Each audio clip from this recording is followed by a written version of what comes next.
Hello, everybody. Welcome to the Political Vigilante. My name is Graham Elwood. It is Thursday, the 18th of February, a little after 5 o'clock Pacific time, 8 o'clock on the East Coast, and wherever else you are in the world. I don't know if it's day or night.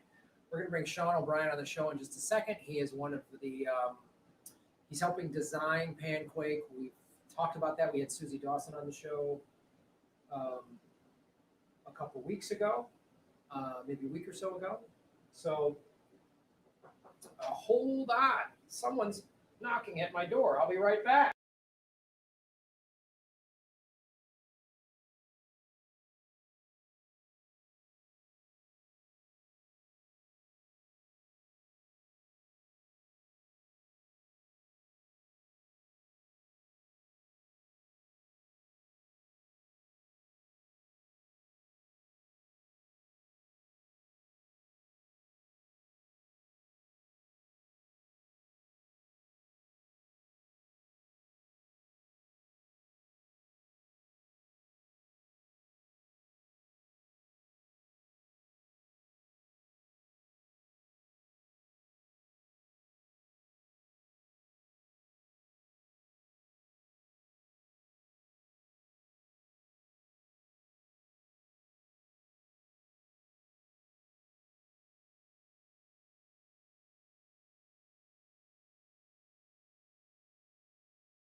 Oh, sorry about that, folks. Yeah, you know when you schedule something and you honor the commitment and then they don't, and then they just show up late thinking it's not going to be a problem and it is. Stuff like that, you know. Hey, sorry, I know we were supposed to do it earlier. Is it? Yeah, it is a problem. Ooh, I'm dumb. Um, yeah. But the good thing is, I know how to use my words. I wanted to go. Hey, yeah, I scheduled it for 3:30, and I scheduled my whole day around it, and this can't happen again. Oh, yeah, it can't happen again. Okay, I love being direct and succinct. It's a wonderful quality to have, folks. It's taken me years to work on it because in the past I would either like just go, oh, no big deal, and then be furious, or just or just lay it to the person. Neither one of those are great. What we did today was perfect. We're all learning, folks. What a wonderful time to be alive. COVID and people just knocking on doors at random times. Graham channel Jerry Lewis just then. Hit the like button, everybody. Hit the, especially if you're on Rockfin. Hello, everybody over on the Rockfin. Sharif Snugs Thank you so much for the tip. So Graham, I've done my research and I found a blockchain social media site. So far, my favorite one site is Minds. They pay you in Bitcoin, fiat, and Ethereum. It's very similar to Twitter. This is crazy. Check it out. Right on. So folks, here's what we're gonna do. I'm gonna bring Sean on the show. I'm gonna interview him. So um, if you're new to our show, 2 weeks ago we were demonetized by YouTube, so you cannot do the super chat feature if you're watching on YouTube. I encourage you to go over to rockfin.com/Graham Elwood. That address is scrolling below me. It's free to sign up, and they have a tip feature, which is very similar to the super chat feature. So when I'm done talking to Sean, I will answer all of your questions. And also you can support what we're doing at Venmo, at Graham-Elwood.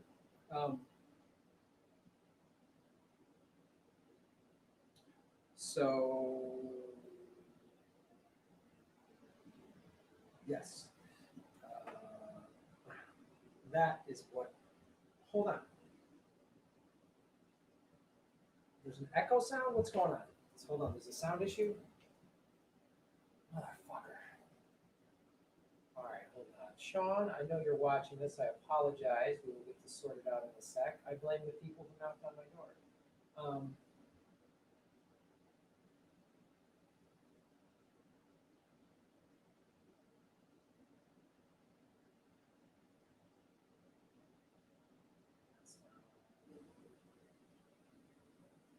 That's not wrong.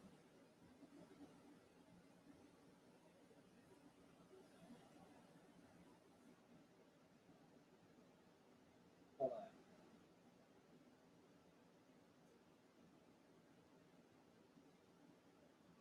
My mic is off. You're not hearing me. That's weird. It's on. My soundboard is on. Everything is plugged in.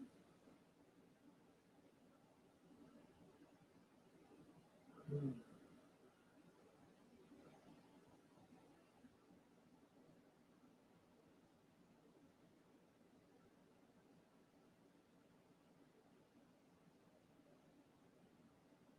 see.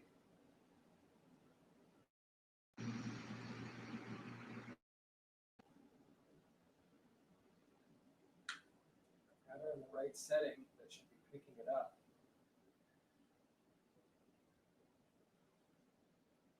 Yeah, I just looked at that. It's all set.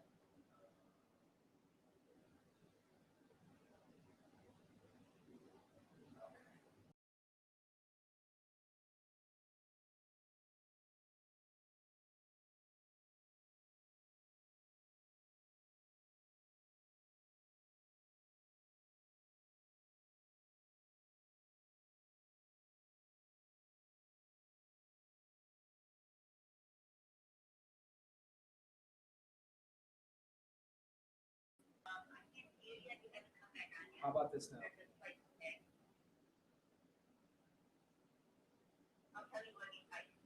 Okay. How about this now? Is this better? And when I talk like this, my soundboard's on, everything's on, the settings on StreamYard are the correct ones. Still have an echo? My mic is not working.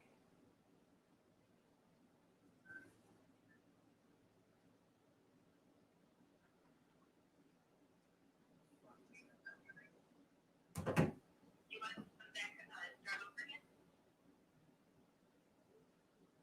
the fuck is my mic not working?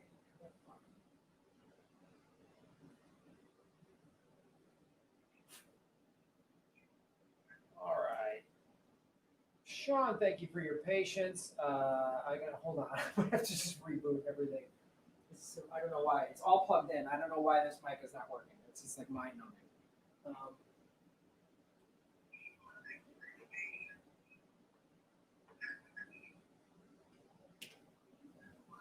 How about that now? Is that better?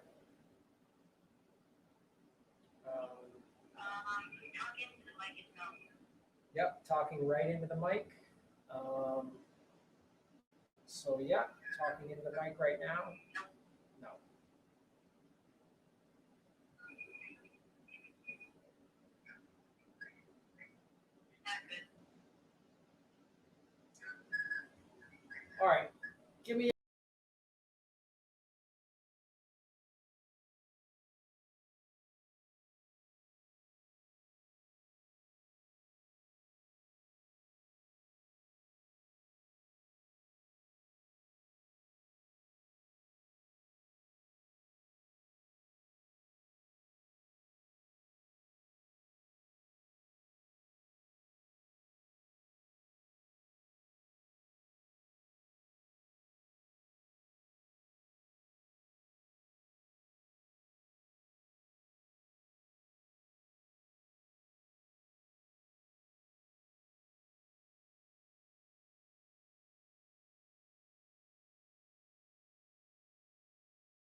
How about now? That fix it? Now it'll. Yeah. How about now? Now you can hear it? Is it better? Okay.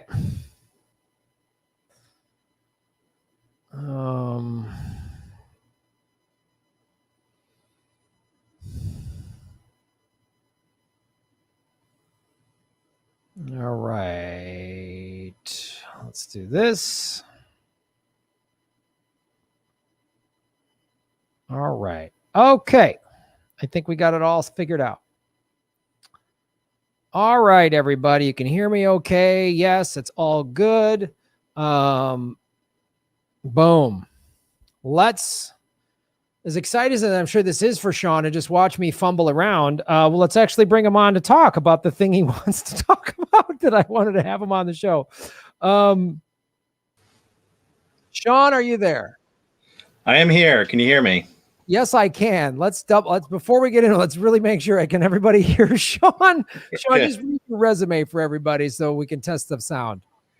Sure. So I'm the founder of Privacy Lab. That's an initiative of the Information Society Project at Yale Law School. I've lectured at Yale Law School in cybersecurity.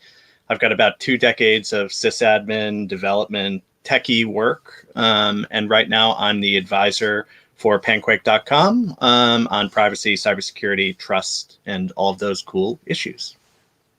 All right, good. You can hear Sean. Sweet. All right. All right, everybody, please hit the like button. As I said, after I talk with Sean, I will answer all of your tips on rockfin.com. And also, if you want to go to Venmo at Graham-L, all those links are streaming below me. They're scrolling across. So we'll talk to Sean for a little bit, and then I'll answer all of your questions.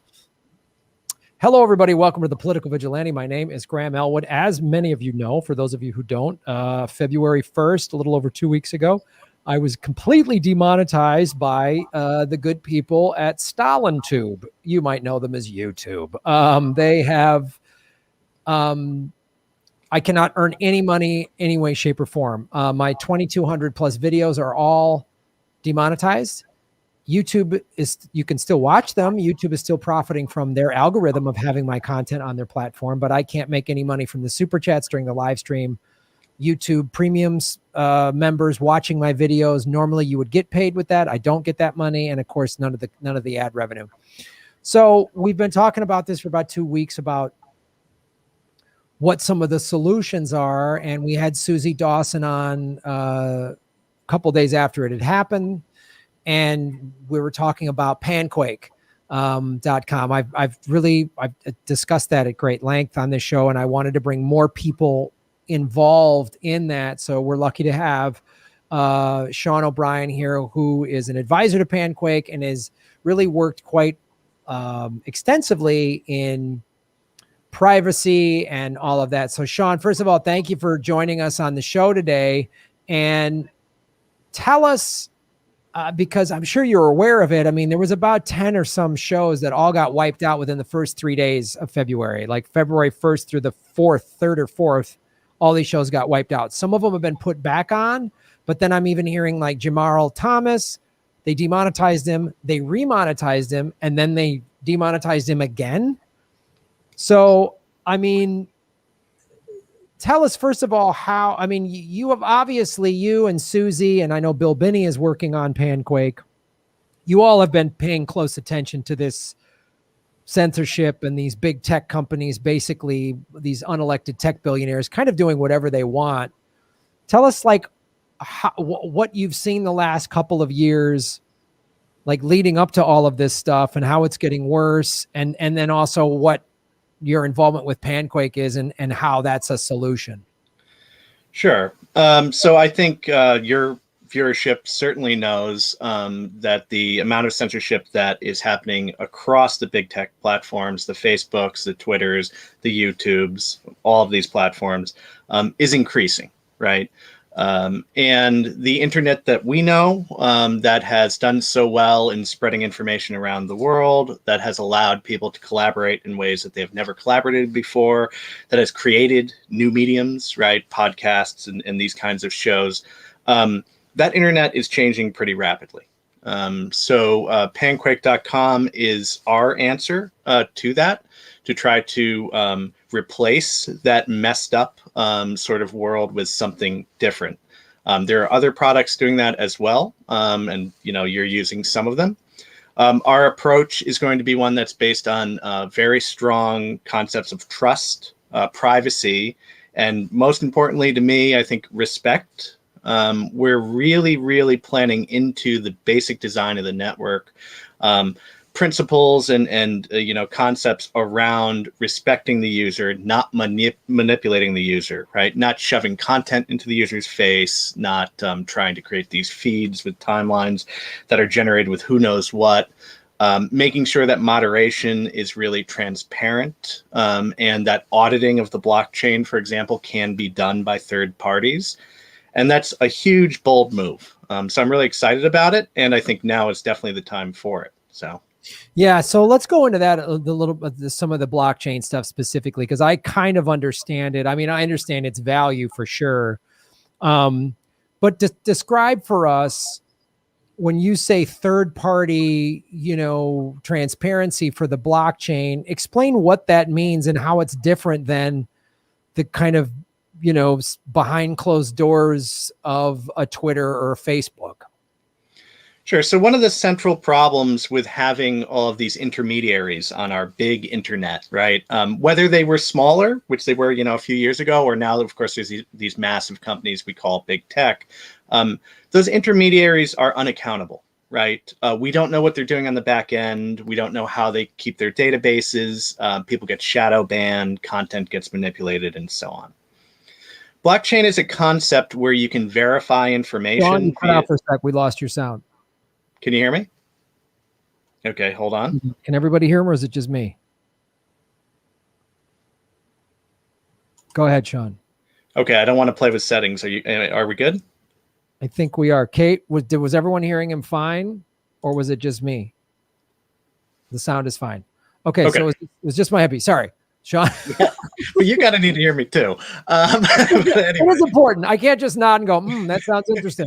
I do need to know what you're saying. This is for authenticity, right? This is I the don't world just we're be in like now. some entertainment reporter going, "Oh, that sounds great," and I don't even know or care what you're talking about.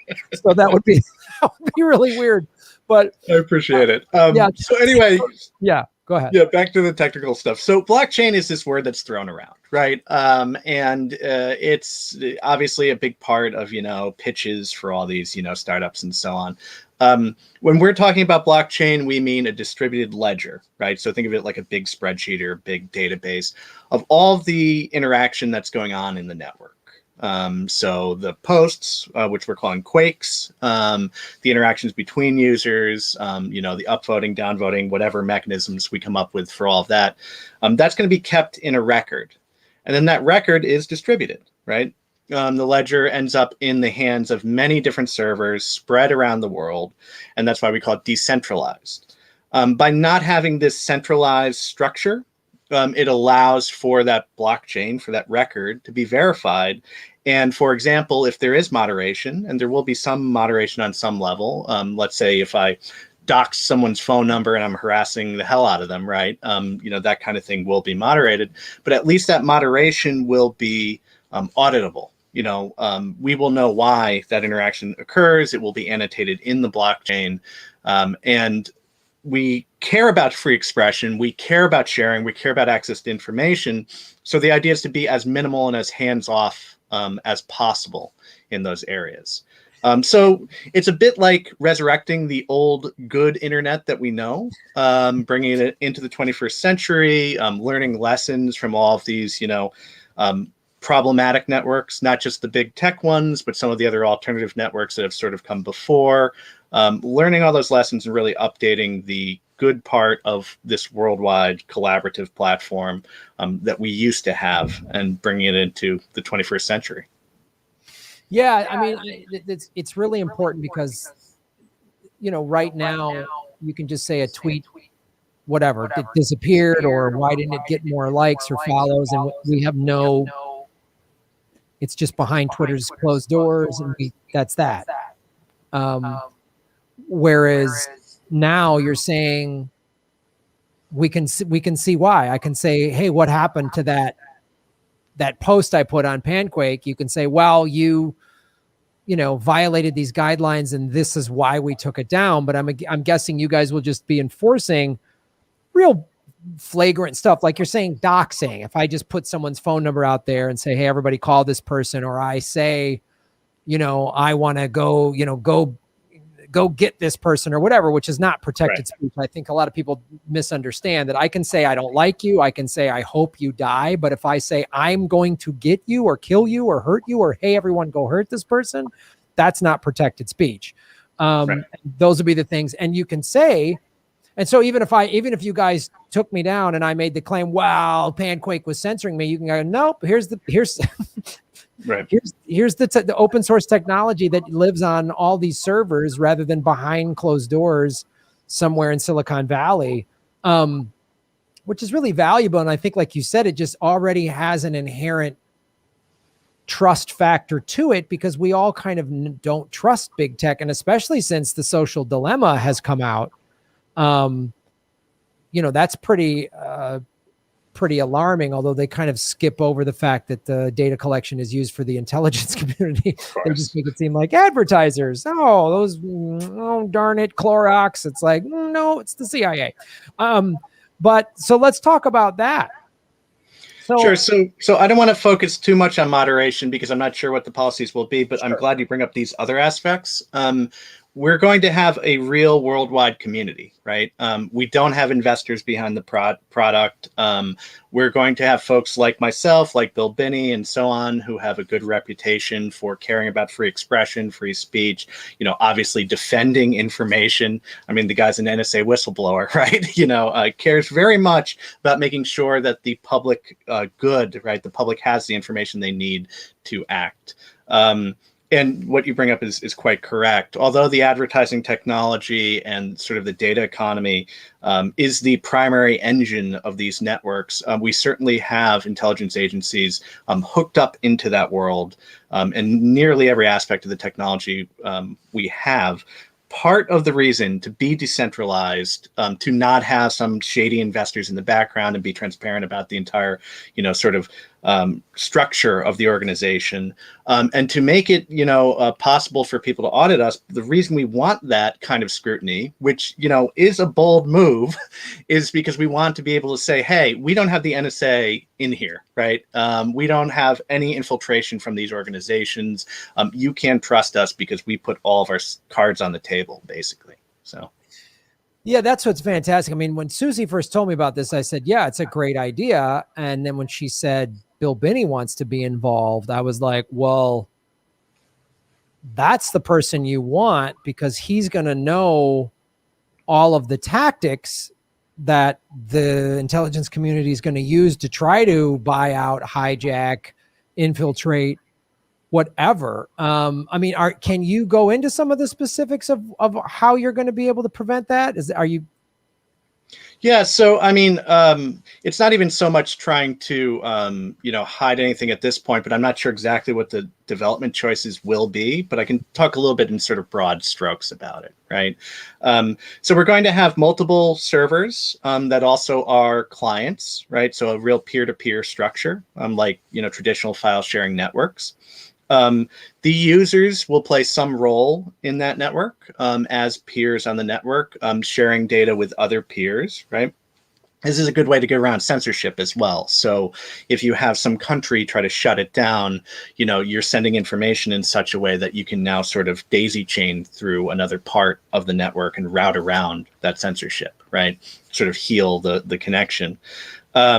But also, we're going to be using some sort of really cool encryption that Bill Binney is working on, and it's stuff that they use, of course, inside these agencies because they have folks all around the world who are trying to connect to each other. We're going to use it for a positive good, of course. And that sort of multi-layered encryption is going to mean that the servers are swapping between each other, right? As the network is operating, there's verification that's going on constantly. So if you have nodes, right, computers on the network that are trying to do something malicious, there are ways to verify and double check that the activity that those computers are doing is, correct and the kind of activity we want happening. So it's similar to networks that you may be familiar with, that are doing anonymity, that are doing, peer-to-peer networks for things like file sharing, but we're applying those kinds of concepts to social networking on a broad scale, really for the first time. So, wow. And then, I'm trying to think like somebody's asked in the chat, can you use a VPN to use this? Which I think it just means you can use a VPN on to access any website, because I guess that's, as you say, like certain countries might want to block it or not give access to it. So is that what, would a VPN be a part of that? The way like everybody in China, I was in China, everybody had a VPN to go access all the websites that the Chinese government won't allow them to go to. Sure. So a VPN plays one role in obscuring your identity when you're using a network, right? So if I'm in Australia right now and I want to get news out of Facebook, I might want to pretend I'm not from Australia, right? So I would use a VPN to pretend I'm from somewhere else and to route my traffic basically through another server somewhere. That's the reason everybody's using it in China to get around the Great Firewall and so on and so forth. And if it's a trustworthy VPN, you have an encrypted connection there, right? You have a verifiable, trustworthy way to send information without somebody snooping on that connection. Again, trust is a big part of the equation here. So that's what a VPN does. Certainly, VPN can be used for Panquake.com, but we are trying to build in things that will basically make it difficult for censorship to happen in the design of the network. For example, we're talking about potentially using something called domain fronting, which is similar to what networks like the Tor network and so on use, to make it difficult for a country or an ISP or some organization like your university, let's say, to figure out what you're requesting. Right. So if Panquake.com gets banned somewhere, we make it difficult for the folks who are banning Panquake.com to figure out that that's the traffic you're requesting. So in that way, it's similar to a VPN. VPNs are cool. I'm glad people are using them. It means that people care about privacy, right? But they're just one little aspect, unfortunately. And it also would create some vulnerabilities for us if we just sort of base the network architecture around those point-to-point sort of VPN-like networks. There are other folks who are doing that, and more power to them. But we're thinking of something that's a bit more massive, a bit more distributed. You can think of it more like a bunch of mirrored websites, right? So if you have thousands of copies of Panquake.com all over the place, and a user goes and requests from one server instead of another server, and maybe that server is their friend around the block, right? There are ways to do routing that you can make sure the availability of the information is going to be there, that the integrity of the connection is still there, right? And then we still have that confidentiality for the connection as well. So yeah, we're trying. We're going to do some awesome stuff. Of course, there's going to be a alpha, beta kind of testing release, which is why I can't give you real specifics exactly what we're doing. But again, we have a lot of examples to build from. We have a lot of talented folks. I just spent a couple hours with one of the main developers today talking about some of these issues and how we're going to do our peer connections and so on. And I'm excited about it. And I have a lot of experience in this area. So I hope when we start building on those things, we get community feedback. We get the geeks who are really interested in digging into this stuff. And we love to listen to that feedback. So. Yeah, that's really, I really like the transparency aspect of this. And how did you, I mean, has anything sort of happened to you on a personal level that made you want to get more involved with something like this? Oh, geez. Well, I get upset when I hear your story. I didn't realize that the demonetization was so bad in your channel. And obviously it's happening everywhere. I should not be surprised. But of course, I've been looking at this social problem, the social dilemma for a long time. I got into social media very early. My university was one of the first ones to have Facebook. And of course, we were all on MySpace and et cetera before that. If you recall, which I'm sure you do, there were tons of different social networks that were being pushed at the same time. But what I saw when I was working, and I was a web developer and system administrator at the time at a university, I was really seeing these social media sites sort of swallowing up communities and building walls around them. That's what some folks call walled garden, right? The approach that AOL, let's say, was using in the 90s, was sort of reborn in these new social networks. And Facebook was a very obvious, very atrocious example of that, I was worried about pretty early on. So believe it or not, I was actually playing with these alternative replacement networks back then. I ran some pretty small nodes, but respectable for the time, with tens of thousands of users of alternative social networks. And those were federated. They were talking to other networks, and we had people using them. What I saw as an admin of those networks are some of the problems that are harder to solve, that can't be solved just by a technological approach, right? Have to be solved by governance models and thinking about trust and thinking about ways to not manipulate your users. So I would see interaction on the network where people were being creeps, right? Maybe I'd see bots, or I'd see some sort of, manipulation in someone's feed. I saw interfaces, the user interface that's just not very conducive to real communication and collaboration and spreading of thought, right? Having a conversation. And that kind of stuff, alarmed me a little bit. I guess I should say a lot. So I got out of the game of basically hosting my own little mini social network, and sort of gave up on it a little while, right? Kept, of course, being worried about the Facebooks and the Twitters and the growth of all that. But I was like, yeah, I'm not sure these replacements are really going to do what they say they're going to do. This project excites me because it's starting from a place of real serious understanding, right? We're not saying, hey, we're going to take Twitter, clone it out, and just because we're so much better and so much cooler than Twitter, we're going to make a better Twitter, right? We're really saying we need to rethink the model, take what was good about the old internet that we love and cherish so much, that allowed people to freely speak and freely communicate, and build on top of that. So yeah, personal stories, I don't know. I've had a lot of strange stuff go on on the internet in my own life. I do definitely see, for example, a lot of my users on Twitter suddenly evaporate, hundreds overnight, potentially thousands. I don't keep track very well, and I only have a sort of respectable following. So when I see 4,000 go down to 2,000, it's kind of a big deal. It's a mix of things, I'm sure. It's both shadow banning of folks who are speaking too loudly, maybe on a certain issue, or have an opinion that Twitter doesn't like or has flagged for some reason. And I'm sure there's also some bot accounts and things like that that are following me. One of the things we're going to try to do with Panquake.com that I think we're going to be very successful doing is, disincentivizing that type of activity. One of the ways you do that is by having a subscription fee, a nice flat fee, $5 a month. You're not going to encourage people to just spin up thousands of accounts to have bots to manipulate the network there.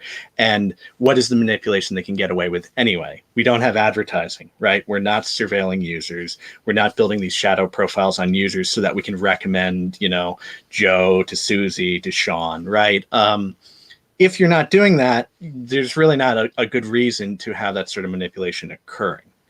So yeah, I guess personal stories, I don't have a real thankfully, terrible thing that's happened to me in my life. But of course, I know plenty of folks who have been stalked and et cetera.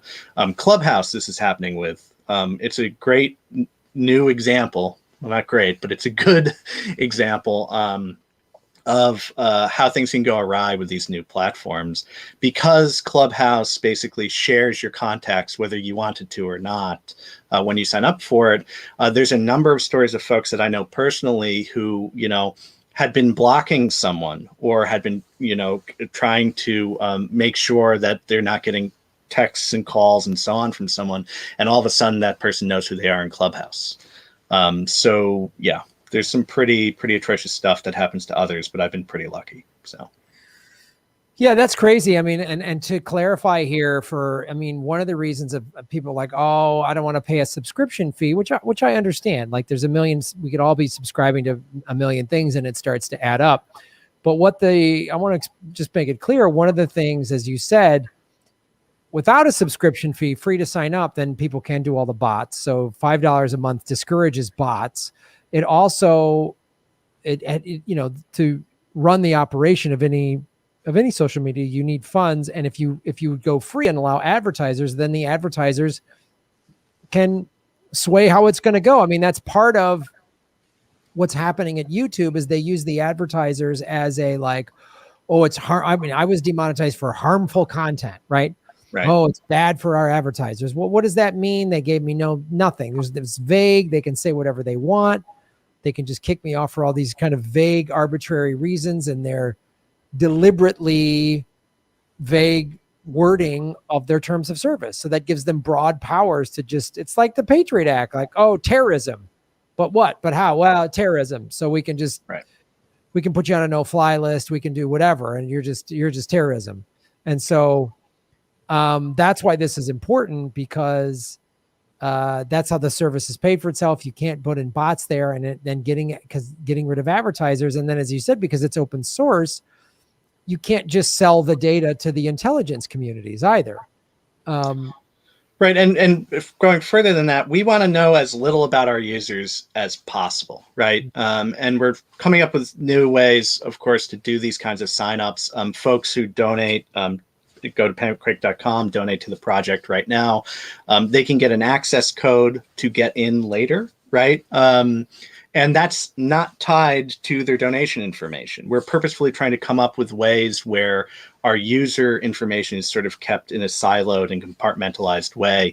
We don't want those profiles. We don't want to know who's interacting with who. We want the thing to work, right? But we can build, thankfully, we have mathematics for that. We have encryption, which allows us to verify things, right? Make sure that content is flowing the way it's supposed to flow. And we can do all that on a technical level without having to peer into people's lives. But I do want to also mention, beyond the subscription fee, we will have Good Samaritan accounts, so that folks will be able to give to their friends. We don't know exactly what that mechanism is going to be, but we definitely know, and we've heard loud and clear from folks, everybody's hurting right now, Right. or except for the billionaires and trillionaires.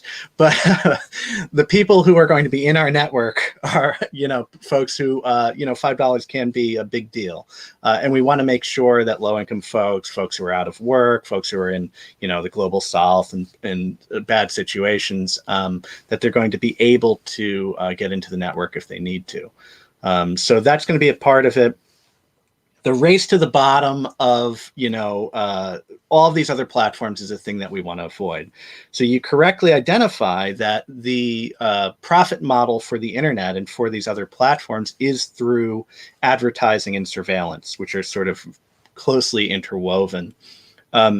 You can't run a platform the way big tech runs platforms, without surveilling your users. What they've basically done is convinced a large part of the rest of the economy to give them massive piles of cash, because they say they can surveil people the best and they can do the best insights on users, So if you're Ford and you want to sell cars, now you're going to have to dump a lot of cash into Google, because they've created a world where you pretty much can't, if you want to reach users at all, And Google will tell you how successful those ads are. They get to be the people who control the market, right? And then, set the prices and so on. And then also, right, are the ones who are making it impossible for anything else to exist.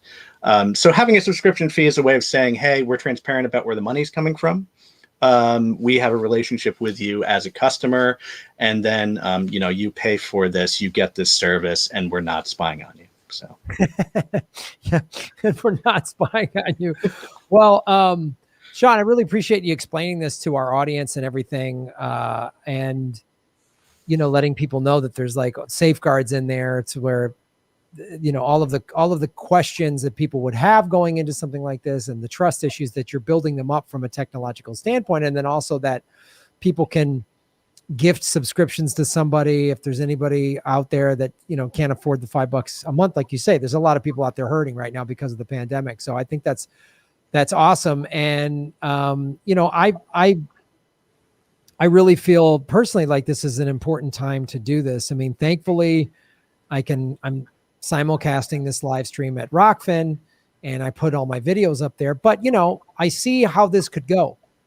I mean, they could completely deplatform me. Then they could pull me off of Twitter. And then how do I tell my audience that I'm live? How do I tell my audience I've got new videos? How do I do that? Because YouTube, I've got 78,000 subscribers. I've got 35 or some thousand Twitter followers.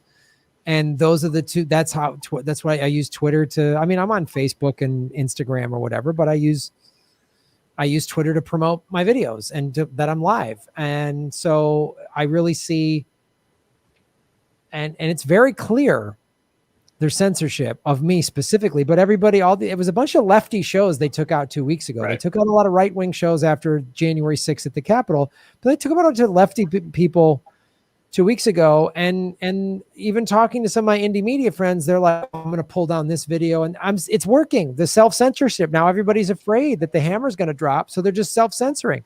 That's the chilling effect, right? So we have to be careful what we wish for. Folks who are, appalled at one thing or another, wanting it to be censored, wanting it to be removed, they're asking for it themselves, right? That stuff definitely has blowback across the political spectrum. And one of the things, of course, you see very commonly is that the knee-jerk reaction is, well, we have to remove this thing. It's too appalling. It's causing all these problems. It's, whatever. It's a state actor doing this, whatever the theories are behind it.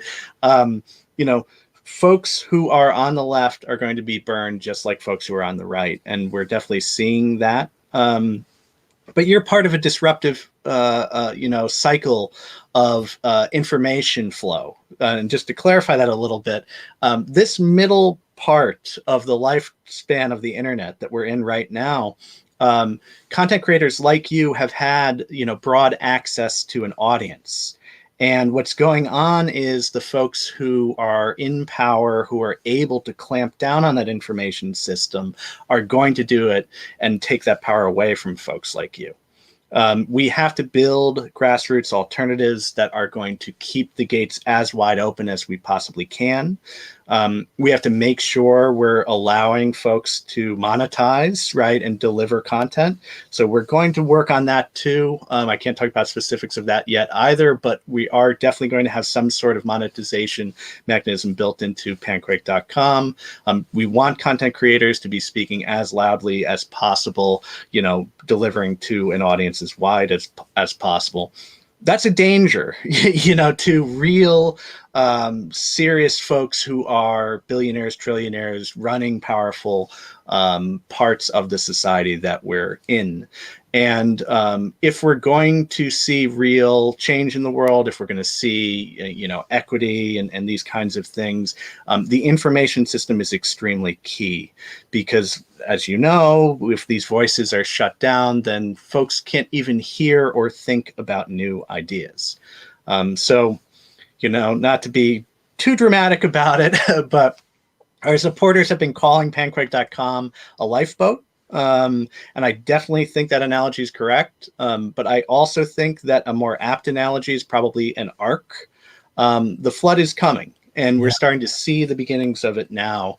We're starting to see state actors shutting down their little corner of the internet and creating specific rules for it, trying to silo off their populations from information in a way that's never happened before.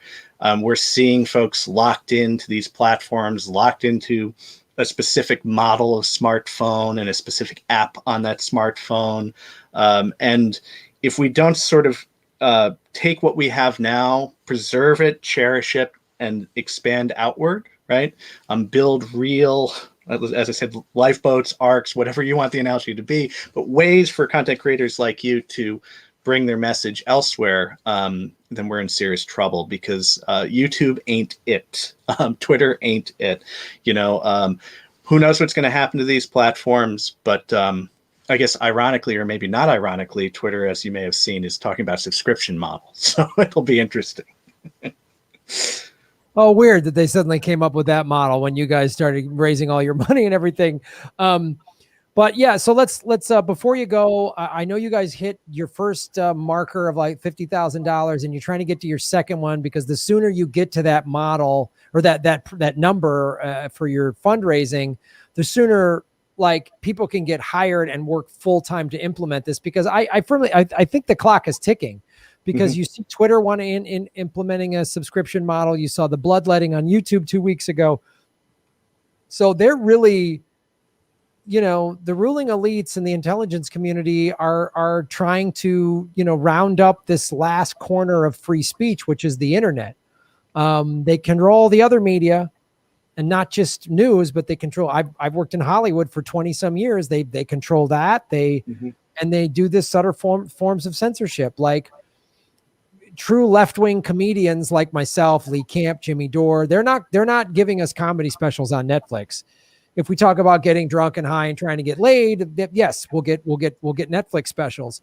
So it's really what Panquake and I would add to that, Rockfin are is like, not just indie media shows like this one, and not just being able to post stuff on Twitter, but like real interesting stories and points of view that you just cannot find. I mean, music, whatever. Like, there's no social commentary.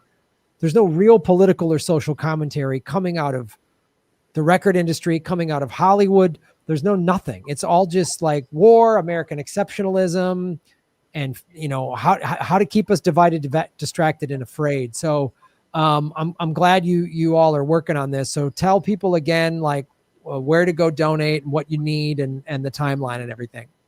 Sure. So panquake.com, go out there. There's all the information you need to donate. The fundraiser is being done through Go Get Funding. So you can go out there, Go Get Funding /Panquake, and donate there as well. One of the bold moves that Susie is very much both very smart about, but also, it's bold, is spending the money that people are donating on, as you say, full-time work. We want folks developing now, building now, and being able to do this as their day job instead of sort of a hobby, so that we can roll this thing out. And that means, of course, the donations have to keep flowing. So supporting that, helping us build that, I think is going to be really key as we keep moving. You mentioned Hollywood, you mentioned comedians, and so on. Comedy is extremely important, but the thing that's most interesting to me about all of this is that the comedians are the only ones, or seem to be the only ones, who get through at all, with a lot of this, because they're still sort of, well, they're a clown or something, right? But I guess systems of power are starting to realize that that's not the case, right? That you really do reach people by both having a bit of a sense of humor and being able to deliver real information. And we have to cherish that. We have to cherish comedy alongside, serious philosophical discussions and serious political discussions, alongside music and art and all these other things. Ultimately, this is about freedom of thought, as well as about freedom of expression, right? It's not just about talking. It's about being able to hear what other people say, think about it, process that information, and then, build your own new world, basically. So we want to help with that, and I hope you can support us. So.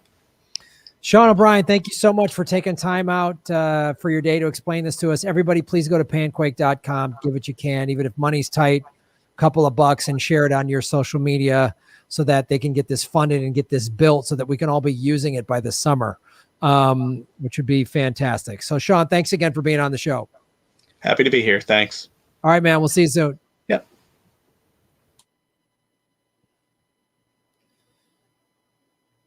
So that was Sean O'Brien, ladies and gentlemen. Yeah, that was really cool.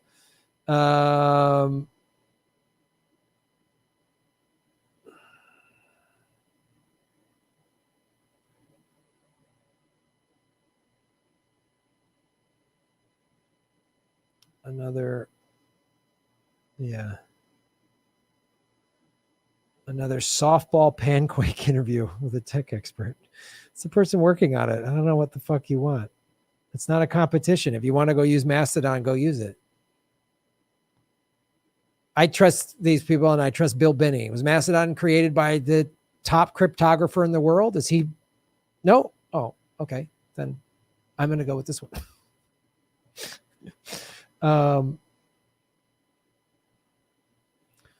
Because I don't know who's behind Mastodon. I know Susie Dawson, and I know who Bill Binney is and what his work is. And if you want to go use Mastodon, go use it. Like, it's not a competition. Why are you all mad in the chat? Unless you're paid to come in here and shit on it, which I don't know. Maybe you are. All caps in the chat. All right. Oh, so credentials are all you care about? Yeah. Yes, that is. Yeah, I don't.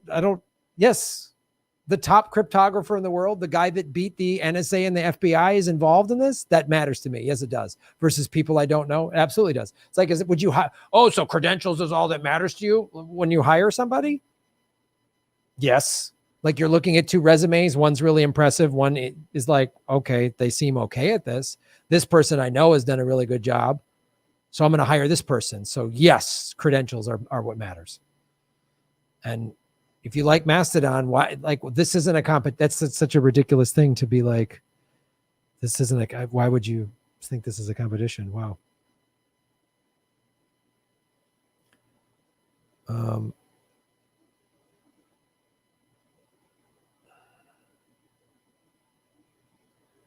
Great. Use Mastodon then. Wow. So critics are paid? Yeah, you just seem like someone that's, because there's a lot of people attacking because it's Bill Binney. So there's a lot of private intelligence people that are paid.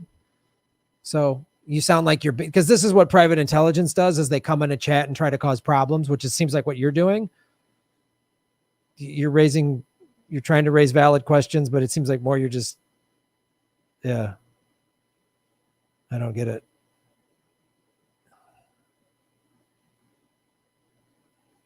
Yeah, Mastodon's not for video streaming, not to my knowledge. Yeah. So, like,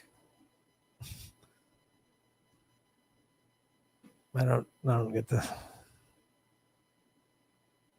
whole pissed off angle. Yeah, I don't understand what the whole mad is. Wow, so Graham, blah, blah, blah.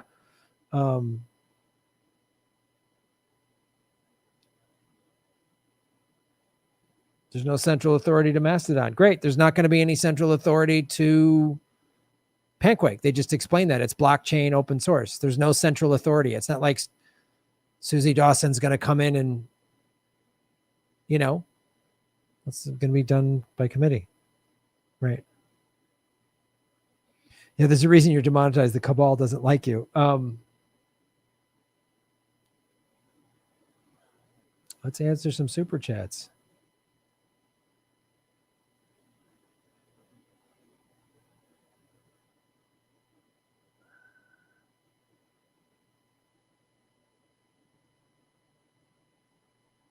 After watching Jimmy and Graham and Ron on the Convo Couch and Status Quo, I can't watch mainstream propaganda on the television anymore. I just never turn it on anymore. Yeah.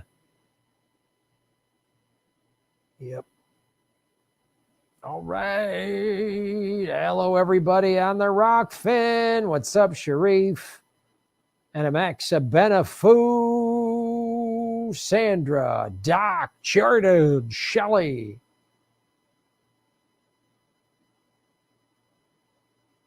All right. I'll read this one again. Sharif Snug. So I'm doing my research and I found a few blockchain social media sites. So far, my favorite site is Minds. Okay, cool. Let's learn more about that.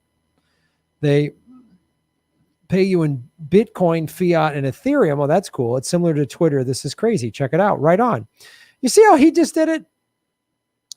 He came in and said, here's an, and I'm like, oh, awesome. He doesn't like, you don't have to shit on something to promote something else. He didn't come in and go, Graham, why are you pushing this softball Panquake? Mastodon's better. He doesn't like, he's just cool. I'm open to Minds. I'll check out Minds if it works. I mean, I'm on several social media platforms, so why couldn't I be on Panquake and Mastodon and maybe this Minds one? I don't know the people involved in those. Maybe they're doing a good job. Maybe, I don't know. I don't know them, but I know Susie Dawson and I know Bill Binney, who he is. So if you're asking me which one would I trust, I would say not that I don't trust these other ones, but I absolutely trust these people. So see, it's so funny. It's so funny. It's so obvious. Like Sharif comes on the chat all the time. He's bringing up a different thing. He's not attacking me for bringing up another, because he's not taking this personally. Obviously you've like taken some like Mastodon as your thing. And so anything that doesn't like, it's dumb. It's like when people like who were whatever, Biden, Trump, Bernie supporters, and then you're critical of those politicians and they take it personally. I was a big Bernie supporter and then just wildly critical of him since he quit last March and started calling Joe Biden his good friend. And now he's on the whatever committee to tweet. So, and then people took it all personally. Or when I called Tulsi Gabbard a sellout, people took it personally because they attached the personal connection to her. So I don't know why you would attach a personal connection to any of these platforms. I have a personal connection to Susie Dawson. She's my friend and I like her and I trust her. And great. If Panquake, we can get this up and running and there's Panquake and Mastodon, Minds, whatever, and there's 3 or 4 like blockchain ones and we're all on the blockchain ones and then Instagram and Twitter and Facebook all fade away, that'd be awesome. You see how reasonable people operate? Anna Mayer, shave your knuckles for justice. I know you read this later, but I'm wondering what kinds of backlash Panquake is expecting. Well, I think we're just seeing some. From whom and how are they preparing to defend against them? Well, that's a great question, Anna.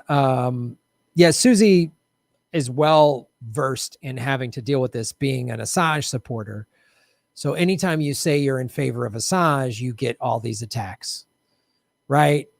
They tried to make sexual assault allegations against him. They tried to do all this stuff. So Susie's well versed in that, and the attacks have already started to come because they saw all this support. The minute they announced Panquake, all of a sudden, all these people on social media just started putting the Panquake logo as their profile picture, and they raised all this money. So now it's becoming like it's going to be a real thing, and it's a threat. So now there's the paid trolls in the intelligence community, and they're going to try to attack Susie personally or me or Sean or whoever. I mean, this is what they do. They target and attack. They tried to smear Bill Binney when he was a whistleblower against the NSA. They've tried to smear Susie. I mean, this is what they do. So they're already prepared for it because that's why they're just, getting as much new people out on shows like this. And Susie is, I emailed Jimmy, and so Susie is gonna, Jimmy's gonna have either Susie or Bill Binney or both of them on to talk about Panquake.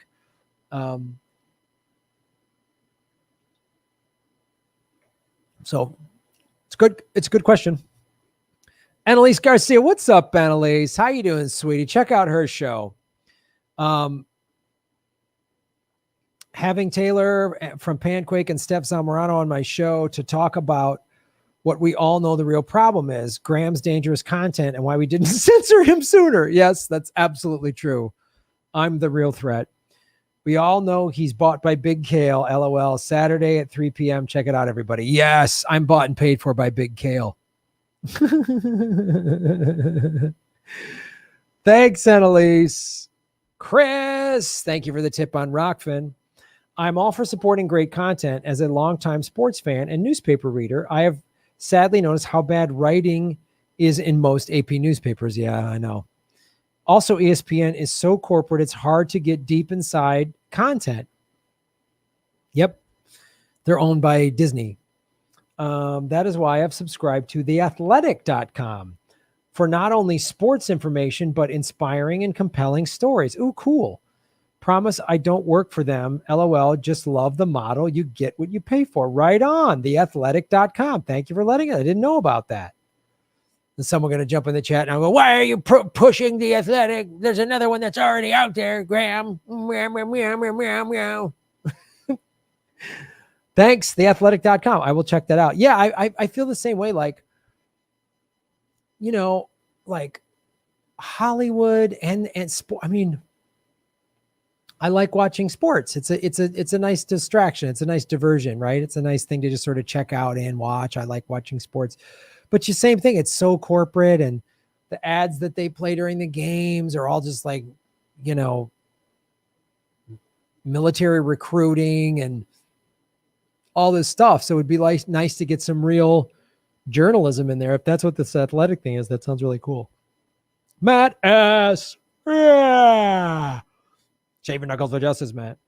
All these little companies can hopefully slowly bleed the big guys and give some real competition. Love it. Yeah, that's my point. We're going to need more than one. It's, you know, there was Friendster, then MySpace, then Facebook. And, you know, so we need all these, we need more than one, you know, because they'll all serve sort of different things. Just like TikTok is different and whatever. Sharif Snugs, what's up? Graham only gives softball interviews to Big Kale. I see you, Elwood.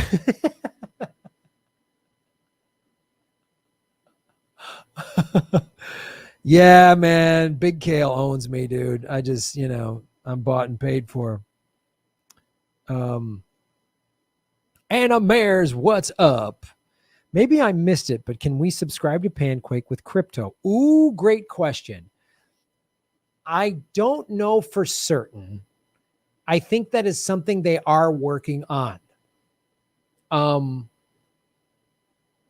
But that's I think that's something that's all. I don't know the inner workings of just some talks I hear, and I don't know, you know. I think it's at least being discussed. You're not the first person to bring it up. I'll say that, Anna. So we'll see how it shakes out. But I think a lot of the people involved way understand crypto way better than I do. And so my guess is that's probably somebody is bringing that up because they want this to be an international platform. And they, since it's decentralized, they're going to use crypto, which is decentralized currency. But great question.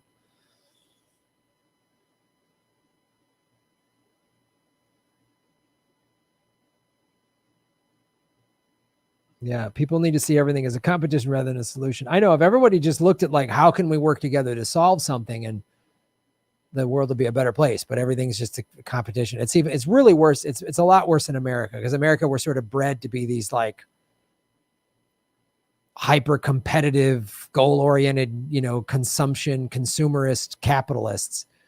So everything's a competition when it doesn't need to be at all. It's just like, it doesn't need to be at all. It's crazy to me.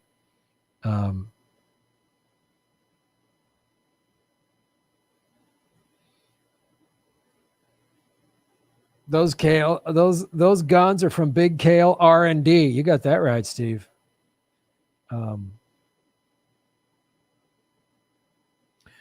Is privacy safe for crypto or for PM storage too? Yeah, I mean,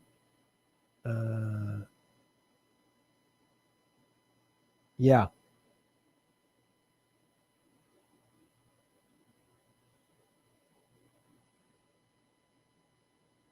Ran into someone at a gas station, said the electricity outage was due to underground human trafficking tunnels being blown out, destroyed.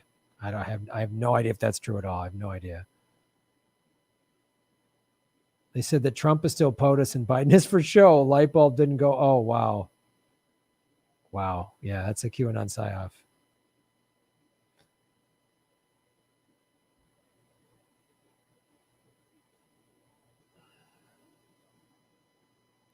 Bitcoin is already legal tender in Japan. Oh, wow. That's interesting. Let me see if there's anybody on Venmo. Hit the like button, everybody, and go sign up to rockfin.com/Graham Elwood. You can sign up for free. I have a bunch of free content. I'm putting more free videos on Rockfin than I am on YouTube. And then there's also premium videos. Like I take the live streams like today, and as soon as I'm done, I'll pull it off of YouTube, and then I'll put it behind a paywall. It'll become a Rockfin premium. And then it'll also be on patreon.com/Graham Elwood at the $10 level. Let me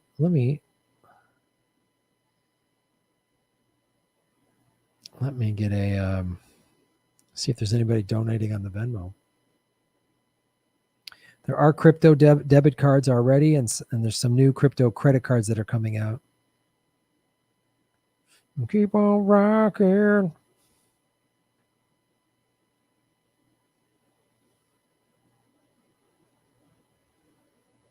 How can we fight the network effect? Well, again, that's why decentralized, social media platforms is the key, because then there's no head, there's no CEO, there's no board of directors, there's no stock, group or whatever.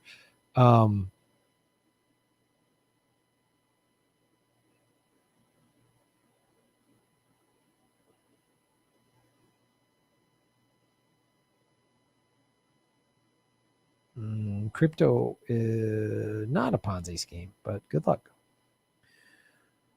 Chris, thank you for supporting us on the Rockfin. The Athletic has brought voices to many women, as well as exposing these creeps that need to go, oh yeah, fuck off. They have really exposed the sleaziness coming out of the Washington football team. Oh, that's good. That guy was such a weasel, the owner of that team. He wouldn't change the name for years. Oh, the Redskins, it's part of our history. No, it's a racist name. And then FedEx says, oh, we're pulling our $500 million stadium licensing deal. And all of a sudden he's like, boy, we better change the name. He's a piece of shit, that Snyder guy. And the New York Mets, just to name a few of the current sports scandals. That's good. Good. I love it. Because look, the ESPN, the pro sports model is the same thing. Massive corporations, Nike, Adidas, they're spending all this money. They're spending all this money on these live sporting events, right? On ad time during the live sporting events. And then ESPN and the other sports outlets cover them. And so there's all this ad, and this is the thing too. Live sports is the only place where people are still watching live TV. Everything else, people are streaming it, DVR, whatever. So you can't put ads in front of them. Live sports is one of the only places where you can still put ads that people are going to watch. Because you just watch and they go to a timeout. Maybe you go to the bathroom or whatever, but you're going to watch a lot of ads during a live sporting event. You just are. Whereas, Netflix, Hulu, whatever, you're never seeing any ads at all. That's why they're subscription based. So, and the news, right? The live news is where you're going to see ads. So you see the same model in the same way. MSNBC and CNN and Fox are like, how are we going to pay for Medicare for all? They have some expert on that just is paid. They're either paid directly by the big pharmaceutical and the healthcare lobby, or the producers put them on the panel because they're going to cut to a commercial from Pfizer or whatever. So they put that narrative out there. It's the same thing with sports. I mean, when Kaepernick was like, everyone got mad at him for taking a knee. They're like, it's against America. And it's like, what did we find out? It was starting in 2009 that the Army, the Pentagon basically paid the National Football League millions of dollars to have the players on the field doing the national anthem. And the national anthem was televised. The national anthem didn't used to be televised.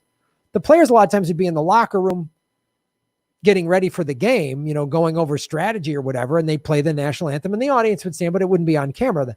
The Army, the Pentagon, spent all this money to make the national anthem on TV as a recruiting tool. Join the Army, be all you can be. So it's the same model. Sports uses the same, it's corporate media. There's all these ads, and the advertisers dictates what's what. And the only reason they apologized to Kaepernick and said, hey, you can have Black Lives Matter and, take a knee, is because the backlash over George Floyd last summer and the outrage from Breonna Taylor and all that was like, these advertisers are like, oh, this is going to hurt our brand. If we're seen as anti-Black Lives Matter, because there's tens of millions of people in cities in every state in America and 18 countries worldwide, oh, we better get on the right side of this. That's why. It was all the George Floyd and Black Lives Matter protests that pressured FedEx to then pressure the Washington Redskins to change their racist mascot to now Washington Football Team. So it's the same financial structure, pro sports. It's the same one. And then it's used for propaganda. It's all like, where they use war terms, especially the NFL. They use war terms. They'll show recruiting videos. Then they'll cut to some sort of like Call of Duty, some video game showing how cool war is. And then they'll cut, like I've seen ads for military video games and recruiting ads right next to each other. They look identical. And they even started playing that one a couple years ago. I think it came out a couple years ago. The first time I saw it was, I think, when Wonder Woman movie came out, which was summer of 2017, where they show this like young girl stopping one girl bullying another girl. Then they show her playing rugby in college. Then they show her in Marine Corps boot camp. Then they show her doing like in an urban war combat situation. And they're like, the few, the proud, the Marines. I was like, oh, great. Now they're targeting young women to go join the Army and the Marines and join. And war is all right. War is cool. War makes you tough. War, I remember being preyed upon. I mean, all that American exceptionalism and watching football. I played football and serve your country and salute the flag and all that stuff. The jets fly overhead. It's all to keep the war machine going. So thanks for letting us know about the Atlantic, Chris. Norv Maples, what's up? Thank you for supporting a show on Rockfin. You can too, folks, if you go to rockfin.com/Graham Elwood. Thanks, Graham. The Batman Elwood for turning me into a Rockfin. I wish I could give more. No, don't. Thank you so much. Don't worry about it. Anytime somebody says, I wish I could give more, I appreciate that. I know that's heartfelt. And don't feel bad. Whatever you can give. I know money's tight for a lot of folks. Whatever you can do. And I appreciate those of you who do Rockfin. Many of you support me on Patreon. And I appreciate that. I get a lot of emails through Patreon and my regular email address. I cannot answer all of them. The people that sign up for the $5 submit an article Patreon tier, those folks that's part of that tier. And I might have to restructure some Patreon stuff, but I appreciate any and all ways you can support the show. And if money's tight, signing up for Rockfin for free is great. Sharing it on your social media is free and supports the show. So however you can help, I really appreciate it.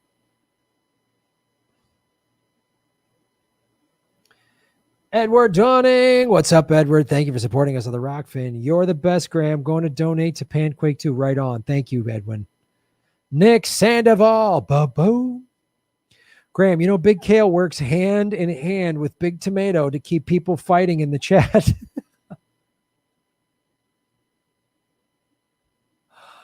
Oh, this is the organic fruit mafia. This is what they do. They pit people against each other. But they pay me well, so I don't give a shit. I got this shirt. This is $1,000 hand-woven kale shirt. Diamond studded kale shirt. How the fuck would you make a shirt out of kale? That's why they get upset when you explain a reasonable idea and have to push their own. If big kale ideas don't please them, they got to push back. That's exactly how the kale and tomato oligarchs design the system to work. The kale and tomato oligarchs. They're vicious. Baby, big kale pays my bills, man. What do you want to do? It's like big kale comes in and makes it rain. They're just throwing those kale dollars around. Oh shit, flying around on Kale Force One. I can't fly commercial planes anymore, dude. I got Kale Force One. Big Tomato picks me up a helicopter that takes me to the private kale airfield. I go wherever I want, dude. I go wherever I want, man. I've already been vaccinated through a special kale vaccine. You regular people can't get it. You know? Sometimes they'll just take a tomato helicopter to a kale yacht. Whatever. I don't interact with regular people anymore. I'm so rich. It's insane. Anna Mayer, shave your knuckles for justice. Did you see Justin Jackson has his own show, The Takeover, on YouTube? No, that's awesome. I got to get him on the show. Now talking about government corruption, only 3 days old. Let's all support him and hopefully get him to Rockfin when he figures out all the kinks. Solidarity. Right on. Yeah, Justin Jackson, NFL player, huge force the vote proponent, stood by Jimmy Dore, pushed that hard, has called out the Democratic Party. Good for him. He's got his own YouTube show. Right on. Yeah, he's smart. He's smart. He's using his professional athlete platform for good. He's a smart cat. I don't know the man personally, but I was on the Force the Vote town hall with him, and I've seen his interviews and some of his tweets, and I got mad respect for what he's doing. So yeah, let's all support his show, and let's get him to Rockfin. Rockfin. We have 296 watching on the YouTube, 294 likes. Hit the like button. Also hit the like button on, we have 45 people watching on Rockfin, and there's only 15 likes. So if you're Rockfinning it, hit the like button on Rockfin or YouTube. If you're watching on Facebook, thank you so much. Maybe join Rockfin.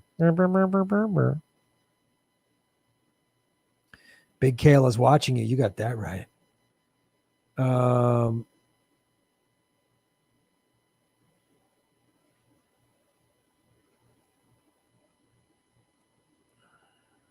300th like. I love it.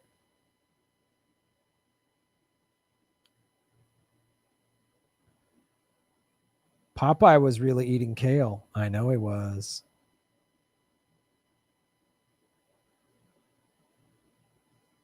Oh, God.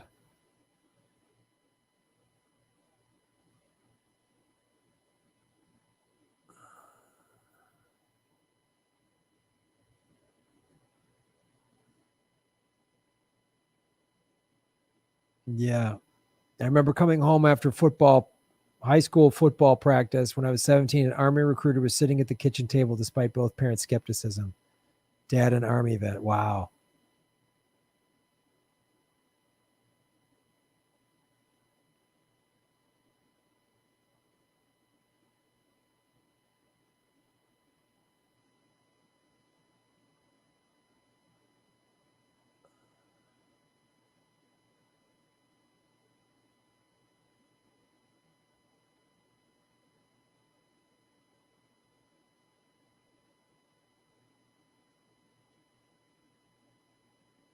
Right on.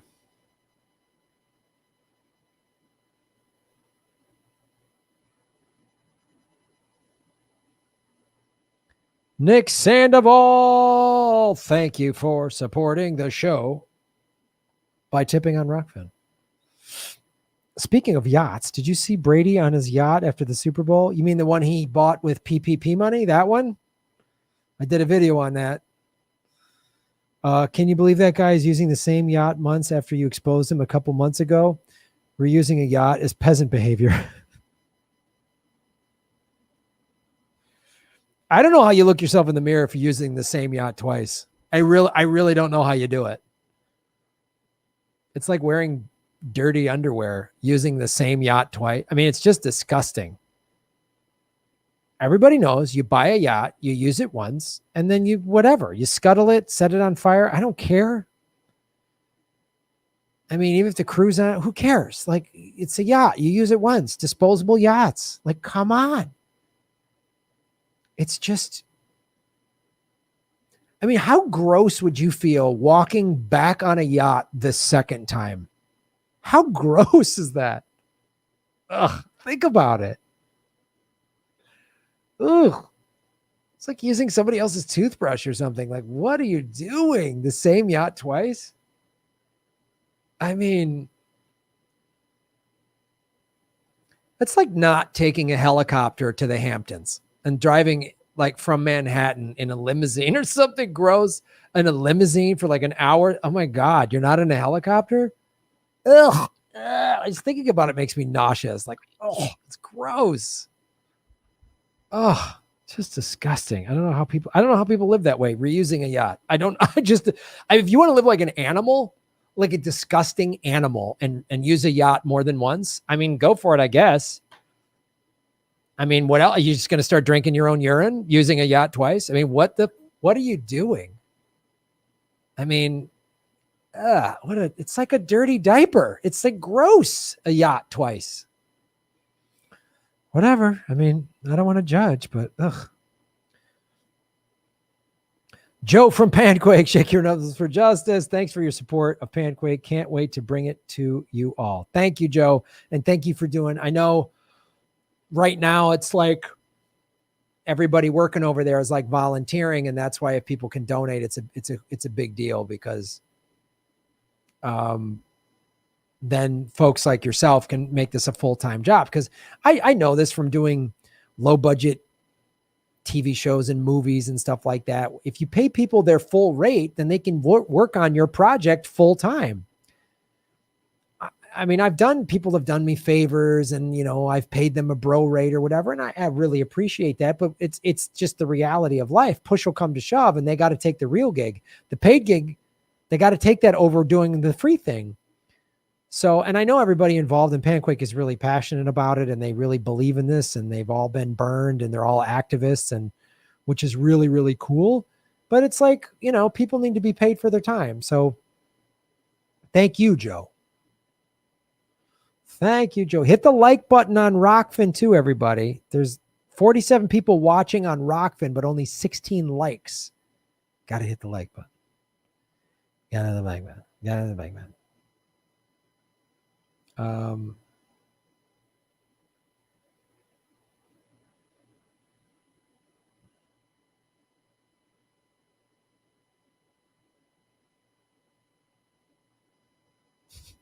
Bro, you don't have a G6 or better in 2021?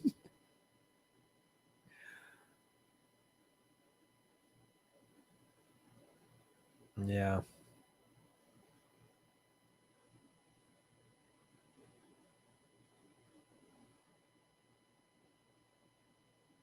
Graham, a limo? What are you, 1992 Donald Trump?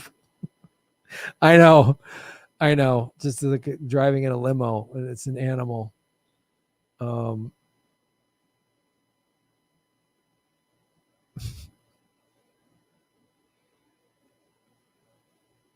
Graham's trash is full of discarded surfboards. You can do that when you're paid by Big Gale. It's disgusting. James Root is correct here. It's disgusting to see the same imported marble on the same yacht. Please. That's the word. Imagine looking at the same imported marble twice on the same yacht. I mean, I guess if you have it completely remodeled inside, maybe. But again, it's like putting new soles in used shoes. I guess. It just kind of makes my skin crawl. Ted Cruz. Oh, Ted Cruz. So Texas is going through this awful thing. And where's Ted Cruz? He's in the Caribbean. Way to go, Teddy. I buy a new toilet once a week. Oh, damn cigarette. Atlantic City Trump Tower got demolished. Thoughts and prayers.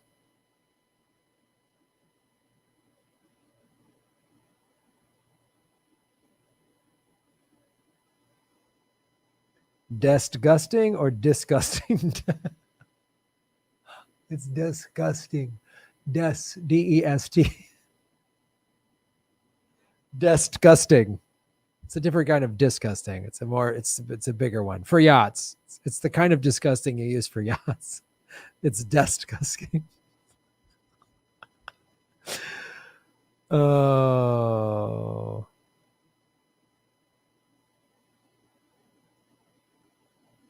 Larry Ellison of Oracle had a yacht built in the 1990s to look like the Taj Mahal, moored in San Francisco. What a jackwagon.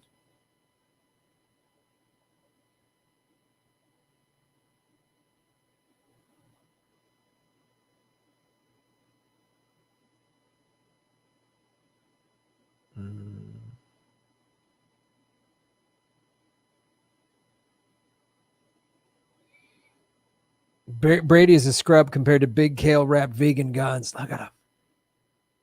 The guns that Big Kale bought. They paid for these guns. For a Kale guy, he talks a lot about yachts. You see 50 likes on Rockfin, 62. All right, my page hasn't been updated. Sorry. I guess I'm seeing an old one. It's just the clicker's not moving on mine. My fault. Thank you for everybody. Thank you for everybody. That's not the best sentence you've heard, but you got what I meant. That's not the best sentence.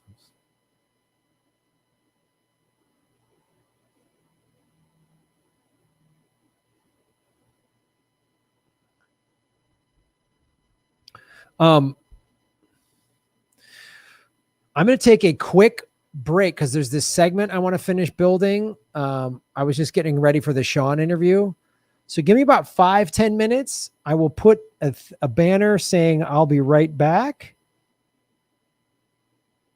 Kate, I will be. Oh, there's a private chat. This is great. Okay. Yes. Thanks again to Sean O'Brien. Right on. David Crosby left his yacht to rot because he was a heavy drug user. When the police were after him, he ran over there to leave it. And with such despair, he couldn't get it going and was arrested. Jesus. I'm not doing a bong rip. I'm going to smoke a kale joint. I'll be right back. I got to finish this segment and then we're going to come back with a hot, fresh segment.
Hello, everybody. I'm back. What's up? I'm back. I am back.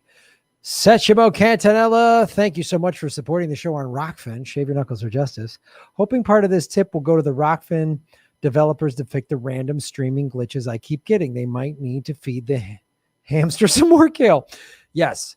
So just so you know, Rockfin takes 25% off the top, which helps fund their whole program. And so the more people that are joining Rockfin, which I've picked up a lot in the last 2 weeks because of being demonetized. So yes, some of this money that when you give me on the tip, it goes, and I'm happy that they take some off the top because it is helping to build their infrastructure to make it a more savvy, more tech savvy platform. They have an iPhone app. They're working on an Android app. And they're also working on an app for stuff like Apple TV and Roku and stuff. So you can just basically sit on your couch and watch it. They're working on those things. So I know there's still a lot of stuff they need to implement, but by you supporting Rockfin, you're supporting a new platform that's blockchain, and they pay us in crypto. They basically convert your US dollars into crypto. So it's, yes, the money's all going to a good place, to them and to me and to the other content creators. So it's a good thing.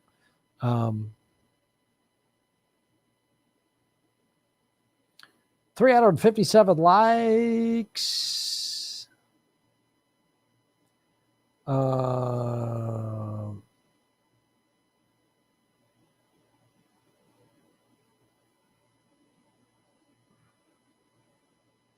If Granny Petrol put a color through her hair, she would be a hostess on Kale Force One. All right, let's do this segment, everybody.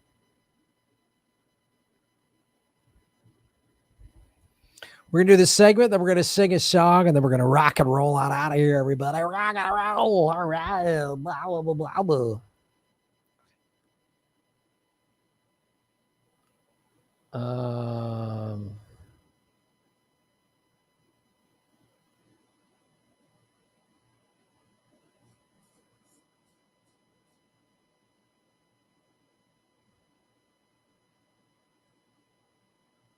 All right, here we go.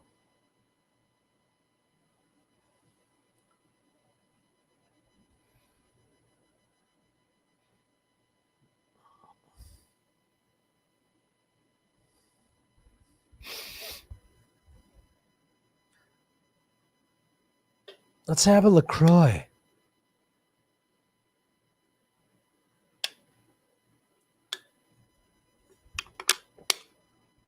This was a LaCroix ad. I would hold the can this close to my face. What a great product. It's so refreshing. I smash you, can. But I will put it in a recycling bin. All right, here we go.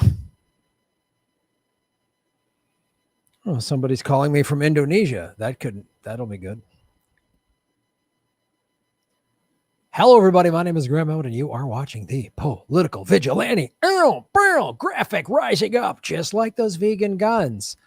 They can demonetize us on YouTube, but they can't take away the vegan guns. Ladies and gentlemen, yes, YouTube has demonetized us. So you'll see scrolling below, there's several ways to support the show. There's Venmo at Graham-Elwood, and Rockfin, which is a blockchain cryptocurrency platform. Go to rockfin.com/Graham-Elwood. You can sign up for free. I have a lot of free videos on Rockfin. And then I also have some premium videos. Those are $10 a month, but that $10 a month covers everybody on Rockfin's premium content. Myself, Jimmy Dore starting to post most stuff on there. Status Quo is on there. Whitney Webb, Kim Iverson, Ron Placone, Convo Couch, Nico House, Richard Medhurst, Jason Burmis, bunch of wrestlers and MMA folks. So check it out. Also going to start putting videos on Odyssey. That'll be happening soon, but because YouTube doesn't want us to make any money at all, we're not allowed to appeal it until March 3rd. And even if they bring it back, they'll just demonetize me again or deplatform me or whatever. So that's why I'm just like, everybody go to Rockfin, everybody go to Rockfin, everyone go over there. It's blockchain, it's cryptocurrency, it's fantastic. Another great way to support the show is to do what Eric Husso did and go to patreon.com. So when I do my live streams, all my live streams are archived, Government Secrets. You get it early. You get the early episodes of Government Secrets before we post it on iTunes. You get the video from Government Secrets. You get the live stream archive, all this stuff. Graham Goes to Russia is at patreon.com/Graham Elwood, and Graham Goes to Russia is also at Rockfin. It's in 2 parts on Rockfin. And another thing you do, there's a $5 submit an article tier that Eric Husso. Thank you, Eric. You submit great stuff every month. How Ecuador U.S.-backed coup supporting eco-socialist candidate Yaku Perez aids the right wing. Now, this is by Ben Norton. This was just in the gray zone.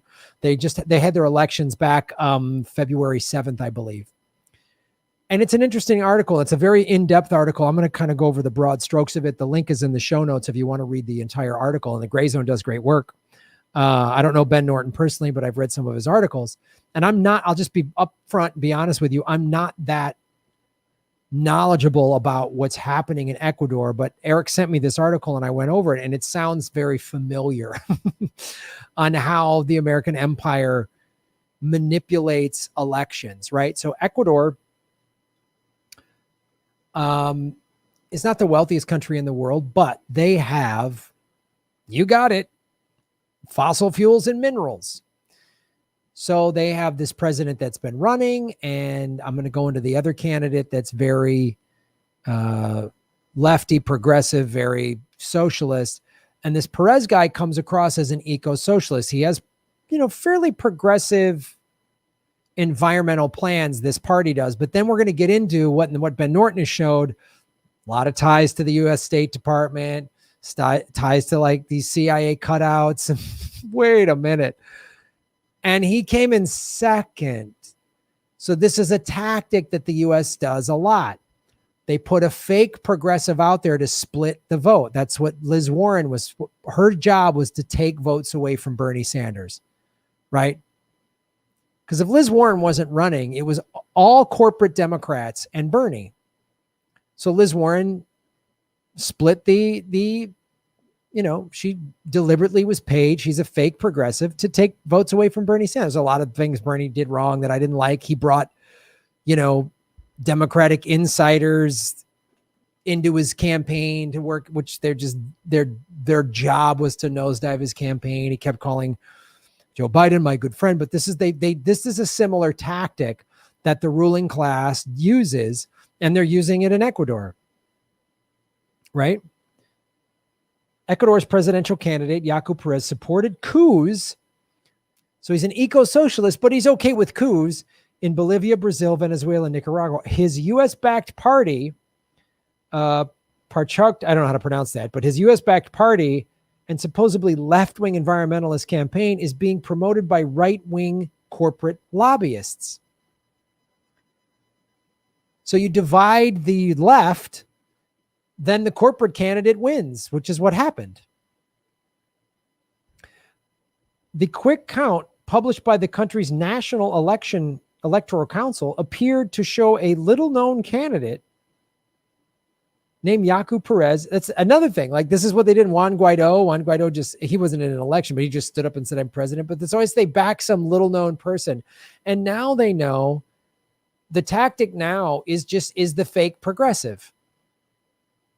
They've got some left policies that sound good, but then you really dig deep where their money is, like Pete Buttigieg. Oh, he's young, hip, millennial, intelligence, former Navy intelligence officer in a wine cave with big tech and the intelligence community. Wait a minute. He's not Johnny Progressive like you think he is. So this guy's got a ponytail. He's indigenous to Ecuador. He's a big eco-socialist. That all sounds good, right? And you listen to his environmental platform, you go, wow, that's a pretty good platform. He's going up to rallies and bicycles and critical of the president, right? So he's critical of the president, but then he's also critical of the real left person. There you go. Like Liz Warren, I'm not going to shake Bernie's hand after that debate to try to make Bernie out to be some sexist. Peel away just enough votes that Bernie didn't steamroll in all of the primaries.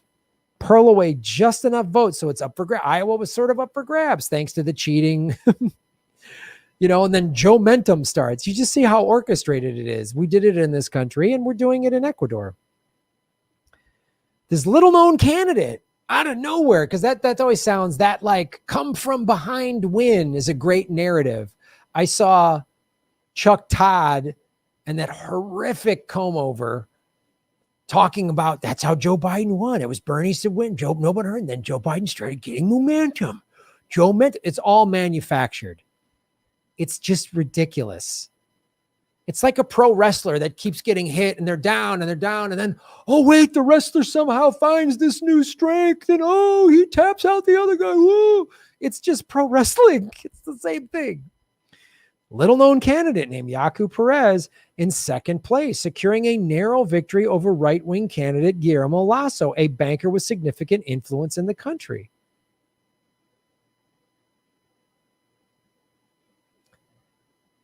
If there was only one real left candidate, the banker would have been crushed. So the right-wing people who support the banker need a fake progressive in there to split the vote. Real simple tactic, guys. It's real simple. In 2018, all these progressives were going up against Dianne Feinstein. So she won. You need one legitimate. This is what they do. Lasso, who had the backing of the Ecuadorian elites and the United States, and had unsuccessfully run for president twice before, while on the other was a youthful left-wing economist, Andres Arauz. I can't pronounce that name, and I apologize. Left-wing economist. My guess, and this is what they kind of go into, Ben Norton does, that's the real threat to the powerful elites. This guy. So how do we prevent this guy? We don't want another Chavez. Like that's all the elites in all of these Central and South American countries don't want a populist, indigenous, working class person to come up and take over their country, nationalizing their natural resources, because every country has a handful of rich assholes. They all have a handful of rich assholes. And the rich assholes are selfish, greedy dicks that don't want to make people's lives better when they could. They could help people's lives and still be wealthy and have nice things, but they're just soulless fucks that don't care that there's people suffering. They have no empathy. They have nothing. And they're going straight to hell. I mean, they can crush people and buy politicians and make deals with the CIA all they want and have this person assassinated and blah, blah, blah. Yeah, all right. You're still going to hell. While polling consistently showed him coming in third place. This sounds familiar. Kamala Harris, who dropped out before Iowa. Joe Biden, who was in fifth place. They're now in the White House. Oh, it's Joe Mentum. You want me to believe that? Okay, got it. Yaku Perez stayed in the race until the end, and unlike Lasso, Perez didn't claim fidelity to the right wing. He ran what was marketed as progressive environmentalist campaign. Split the vote. Perez, an indigenous leader from Ecuador's party, Purported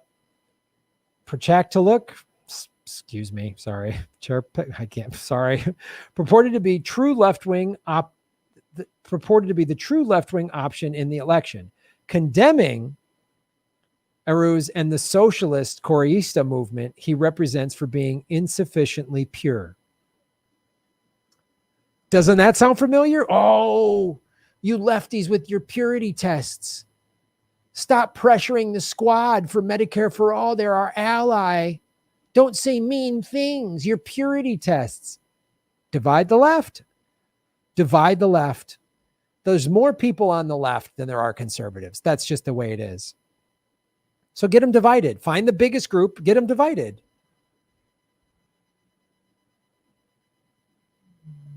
When the European imperialists came to this country, there was way more Native Americans than they had. Divide them, divide and conquer. Get them to fight with each other. Pit the tribes against each other so you can take their land. It's real simple. It's real simple. But Perez's political record suggests he is a Trojan horse for the left's most bitter enemies. See? Immediately after the election, when Ecuador's National Electoral Council had still not officially published results determining who would go to the presidential runoff in April, Perez said the U.S. Embassy called him and assured he would be the second place candidate. So they use a top two runoff. That's why they needed this guy in second place, right? Does that make sense? The actual lefty with the actual left-leaning, not left-leaning, but left-wing socialist party, we can't have them make it to the general election in April. So we need this guy to come in second. So now the ruling elites, they win either way. Just like Joe Biden beating Donald Trump. Oh, we got rid of Trump. I'm all right. Great. I'm glad Trump's gone. But Joe Biden is serving the ruling elites just like Trump did. It's just like Trump did. Because everybody knows Bernie Sanders head to head with Trump would have crushed him. They would have crushed him, and they can't have Bernie Sanders or somebody like that in the White House. That's why Bernie Sanders, oh, my good friend Joe Biden, they get him to quit and back Joe Biden. Now he's on some committee doing what? Asking Neera Tanden a couple of tough questions, but still voting to approve her. See? The ruling class wins. Do you see the tactic?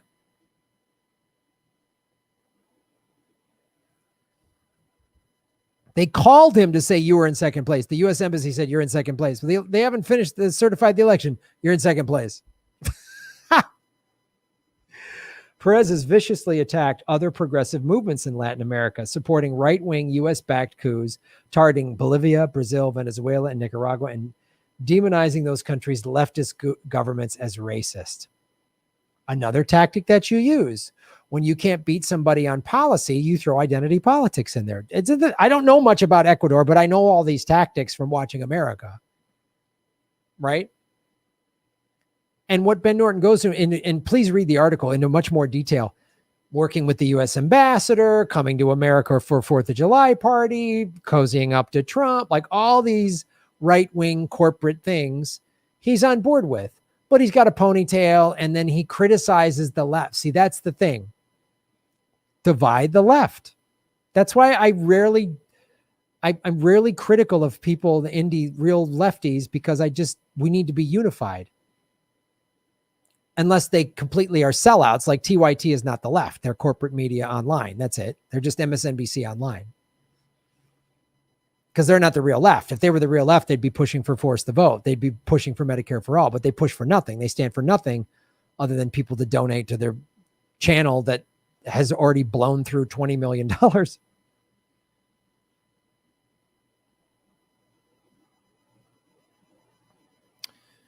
Screen froze.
Oh, there we go. Can you hear me all right? Sorry, it just, the screen froze.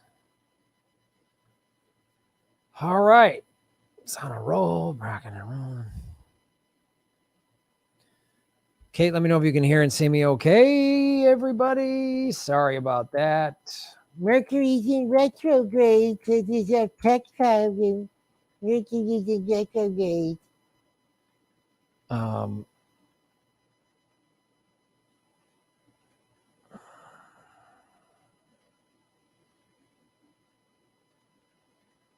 We're all good. Okay. All right. Let me get back to the segment. We'll get back.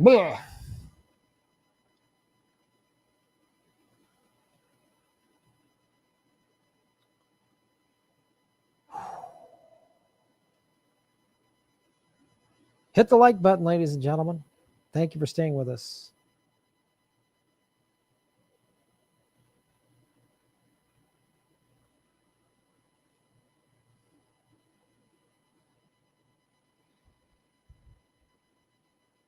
Immediately after the election, when Ecuador's National Election Council had still not officially published results determining who would go to the presidential runoff in April, Perez said the U.S. Embassy called him and assured he would be in the second place candidate. Oh, wow. It's like Pete Buttigieg just going, I won Iowa. Wait a minute, Pete. Well, Shadow App told me I did because I paid to make Shadow App. What? What are you talking about? This is what they do. They need him to make sure he's in second place because it's a runoff election. So now this guy and the banking guy, Lasso, are going to be in the general election in April. So now the ruling elites win. Okay, this guy's wants to do some stuff for the environment, whatever, but he's still favorable to the U.S. State Department. And the elites would rather have this guy than the actual socialist Arez, right? See how that works? That's how they do it. We do it here. It's why the Democratic Party would rather lose to Republicans than let progressives take over the party. So it was like, we can't let Bernie Sanders take over the party, so we throttle him, make him run a horrible campaign, and no, ultimately Bernie will quit and yield and go, my good friend Joe Biden, we've got to stop the existential threat of Donald Trump. Okay, great. Trump's bad. Got it. But you see how going into our election, I mean, the deep state, the ruling elites, they profited under Trump and they're going to profit under. Honestly, they probably more wanted Biden because Trump made too many people pissed off. Trump got too many people involved in politics. It made too many people pay attention. They want you to go back to brunch. They want those 8 years. The Obama years were great. Liberals stopped protesting wars. Obama was drone striking the shit out of the Middle East with Biden. He was giving money to banks and letting 6 million foreclosures happen. He didn't stop any pipelines. Oh, he voted down Keystone XL pipeline, but left it open for them to reopen it. Like he knew what he was doing. It was more just token gestures from the Democratic Party. He drank that fake water at Flint, Michigan and said, oh, the water's fine. He said, let's see how Standing Rock will play out. That's all good for the corporate. That's all good for the military industrial complex and the fossil fuel lobbies and Obamacare. Well, it's great for big pharmaceutical companies. He could have given us Medicare for all, but he didn't. So this is what they want. And if this Perez, this eco-socialist that's also a puppet for the U.S. State Department and right-wing people, if he becomes president, okay, great. They can say, oh, wow, we're helping climate change. And it's more just like bumper stickers. It's like putting eco on everything, even though it's not really, he's got decent environmental policies, but past that is everything else is foreign policy is like, well, wow, yeah, let the US backed coups run wild throughout Central and South America. How do I know this? Perez has viciously attacked other progressive movements in Latin America, supporting right-wing US-backed coups, targeting Bolivia, Brazil, Venezuela, and Nicaragua, and demonizing those countries' leftist governments as racist. When you can't beat somebody on policy when they have a better plan than you, play identity politics. That's what he's doing. because he's indigenous, right? His political views fuse ultra-leftist, anarchistic critiques of existing left-wing states with an objectively right-wing political agenda. See how sophisticated they've become? And his opposition to state power is deeply opportunistic. While the Corista candidate Aruz has proposed giving $1,000 checks to 1 million working-class Ecuadorian families, Perez has attacked the plan on the grounds that poor citizens would spend all the money on beer in one day. I'm assuming people in Ecuador are having a hard time paying their bills because of the pandemic, just like everywhere else in the world, including America. It's like we can't even get a $2,000 stimulus plan. We get $600 and maybe we're going to get this $1,400 that adds up to $2,000. No, just give us $2,000. $2,000 is still not enough if you're like 6 to 10 months behind on rent or mortgage. That's a right-wing talking point. They're going to waste it on beer. Oh, but he's got a ponytail and he says eco. And he's a person of color. See? Same thing. Kamala Harris. Great. First woman vice president, first person of color vice president, first woman of color vice president. Those are all great, but then we're all just supposed to forget that she put 100,000 black people behind bars. We're all supposed to forget that the only two candidates that got the most corporate money in the Democratic primary were her and Joe Biden. We're supposed to forget that. We're supposed to forget that she looked into the camera, as did Joe Biden during the debates, and say, we're not going to ban fracking. We're supposed to just pretend that's okay. District Attorney of the state of California, she protected pedophile priests. As Attorney General of the state, District Attorney of San Francisco, excuse me. She was District Attorney of San Francisco and protected pedophile priests. As Attorney General of the state of California, she had enough to prosecute Steve Mnuchin, who then was the head of One West Bank, and didn't. He donated to her campaign, by the way, and then donated to her senatorial campaign after she went easy on him, and then she voted to confirm him as Secretary of Treasury. This is all a matter of public record. Corporate media doesn't talk about that. See this, though? Just enough to look good, ponytail, eco-socialist, indigenous, right? But then this is what he says about working class people. They're going to spend $1,000 on beer. I doubt it. They're probably going to feed their families and make sure they don't have to live on the street. Another indigenous leader in Ecuador, Leonidas Iza, publicly warned that right-wing activists and members of the banker Guillermo Lasso conservative Creole party are in Perez's inner circle and are advising him. That's another way they do it. AOC, after she got elected, everyone was all excited. So was I. AOC is going to be awesome. This is the future. Here we go. The squad. This is it. This is how we take over the party. This is what'll work. Fires the people that helped her get elected and then brings in a bunch of corporate Democratic insiders. That's why she stopped criticizing Pelosi and now calls her Mama Bear. That's why she wouldn't do force the vote. That's why she's done nothing. She tweets and says things aren't fair, and she goes after the Republicans. She says, oh, you need to make politicians uncomfortable. Okay, Jimmy Dore and everybody at Force the Vote made her uncomfortable, and she said, oh, Jimmy was mean to me. It's violence to say F you. What a little crybaby, and what a puppet for the oligarchs. That's what they do. They get people whispering in your ear, change your tune, a little course correct. Don't call out Pelosi. Just wait. The parties, they're dangling president in 2028 in front of her or whatever, right? That's what happens. They're doing the same thing. I'm showing you the parallels. The party's leaders have been trained by the U.S. government-funded National Democratic Institute, NDI, a CIA cutout that operates under the auspices of the National Endowment for Democracy. A CIA cutout is these organizations. So they do work that the CIA can't legally directly do, but they're still doing with the CIA.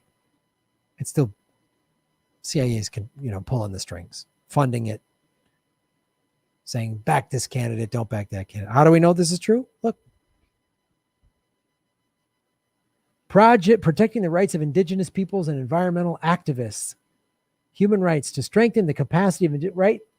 $50,000, $19,000. Defending the rights of marginalized peoples. $43,000, $100,000. So they just put these key buzzwords in there. Help out with indigenous women to help educate them about their nights and opportunities for participation. That all sounds great, right? It sounds great. Helping indigenous people in Ecuador, that sounds great. But then you find out this money is coming from the CIA, so it's not great. You see how sophisticated they've gotten? 70 years ago, 67 years ago, they just assassinate the lefty guy. Now they bring up this fake lefty.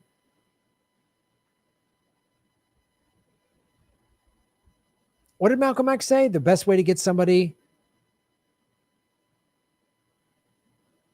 to run towards the fox is to create a wolf.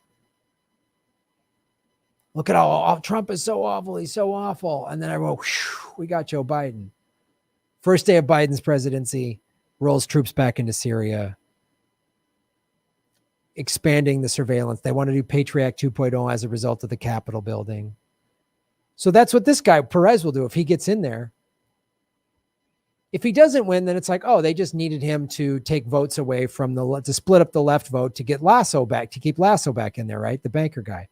If they beat the banker guy, it's because they realized, I think the world's elites realized how much you get away with when you trick liberals into thinking they have an ally in power. Like, look, Obama's 8 years was the worst. It's like the Clintons. You think, oh, the Clintons are going to fight. The Clintons are a half a millimeter to the left of the Republican Party. Ties to Epstein, all this stuff. So when Obama was dropping more bombs than Bush and deporting 3 million people, building the cages at the border that families were separated at. So when it happened, and then when Trump did it, everyone got enraged. And they're like, ugh, we need another, liberal person of color, fake progressive so that everyone will go back to sleep. The liberals weren't screaming about all the awful shit Obama was doing because they were like, he's the best. And the criticisms from the Republicans were just ridiculous ones. Oh, long-term birth certificate and all this just theatrical distractionary nonsense so that the real awful shit could get done. Fox News calls Obama a socialist and your grandmother's going to die, death panels for your grandmother under Obamacare. That's all great theatrics to keep the Republicans are bad, the Democrats are good, to keep that two-party divide going, right? If you're a Republican, Obama's evil. You don't realize what's evil is we don't have free healthcare in a country that has more money than any country has had in the history of the human race. That's evil, and we could have it. So they created all these theatrics. So you see why Perez they're like, look, we can get away literally with murder. Justin Trudeau up in Canada, he does yoga. He's hip and cool. Oil companies flew him down to Texas about 4 or 5 years ago because there's a lot of untapped oil up in Canada and the oil companies want to get a piece of it. So they pay him. Oh, he's young. He does yoga. He's got a pretty wife, whatever. See all that fake shit? See how that works? Remember Bill Clinton playing the saxophone on the Arsenio Hall show? That's what we need. The ruling elites went, just put some younger people, some people of color. Oh, Pete Buttigieg, Kamala Harris, diversity, real change. No, it's not. It's the diversity of the ruling class. Ponytail indigenous guy in Ecuador, eco-socialist. Look who he's working with. And he's not even being backed by other indigenous people in Ecuador. Indigenous outrage against Perez especially grew when he supported the U.S.-backed military coup in Bolivia in November 2019. So his own people aren't against him, and yet he came in second place. Smells a little Buttigieg-y shadow app to me. Smells a little Joe Mentum to me. We'll bring the stories that you can only get at like Gray Zone and places like that the mainstream media is not covering this at all. So please support what we're doing. Go to patreon.com/Graham Elwood or rockfin.com/Graham Elwood so we can keep doing this because YouTube demonetized us. Thanks for watching. Follow the money. Connect the dots. That's where you find the truth. That's what they just did at the gray zone, and I just showed you. Boom. Shave your knuckles for justice.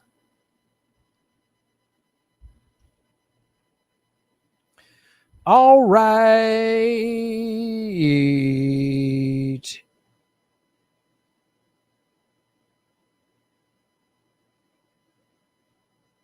All the donors for Peter Intel. Yep. Cult of personality. Carter deregulated the trucking industry and passed the credit law that undid 200 years of federal limits on usury. Yep. Yep.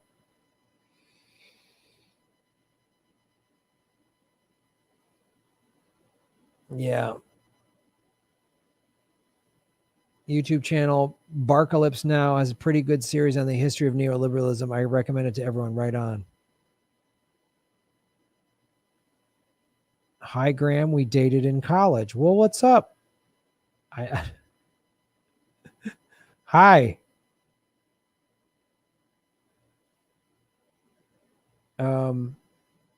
It's not about politics. This is about an ancient battle between good and evil, light and dark, good and God and the devil, whatever you want to call it.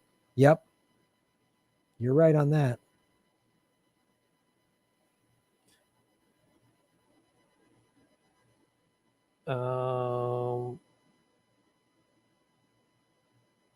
Jim Garrison, thank you for the tip on Rockfin. I'm going to answer these tips on Rockfin and then do a song and roll on out, ladies and gentlemen. We're coming up on 2.5 hours. Jim Garrison, going to the Rockfin, baby. Rockfin, where we can get together. Setchimo Cantanella, what's up? Shave your knuckles for justice. Graham's now part of the big seltzer lobby with Kyle Kaliski. Yes.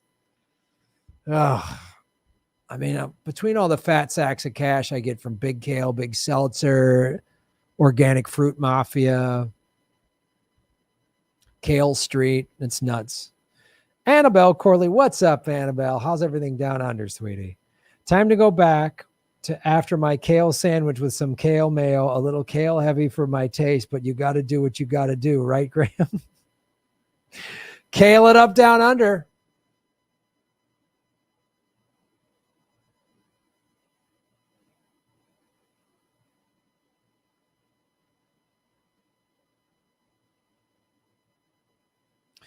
Let me just check the Venmo real quick.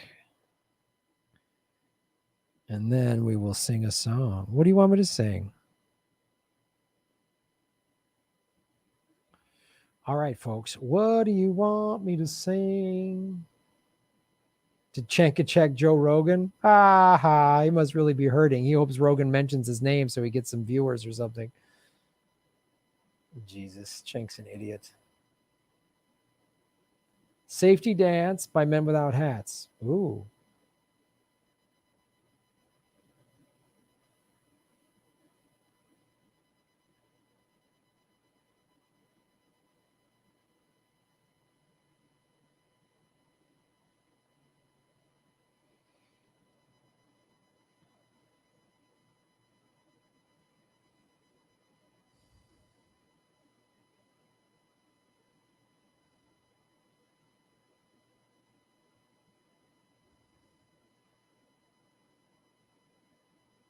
The new Texas freeze zone, how much we need solar panels and wind change. Yeah, I know, man.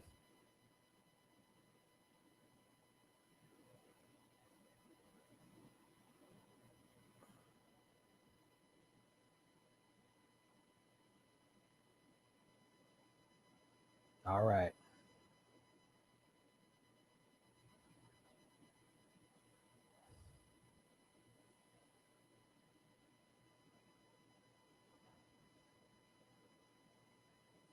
Thanks so much for watching, Panquake.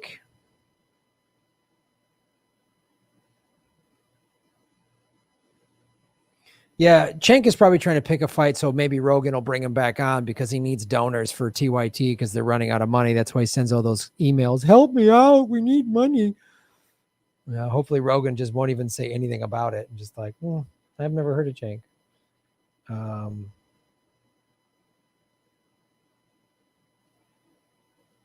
SSAAF. Safety dance. All right.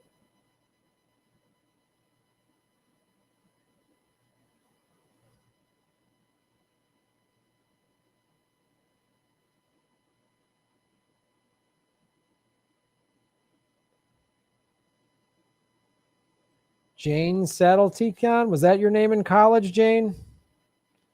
All right. Yeah, I'll do safety dance.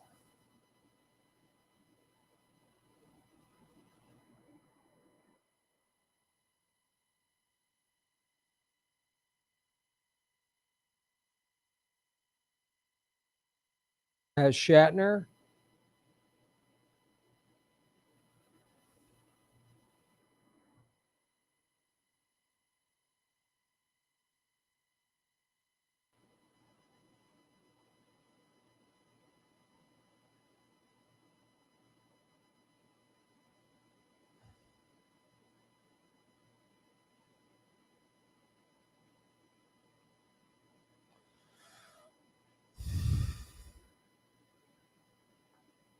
Something's up with safety dance.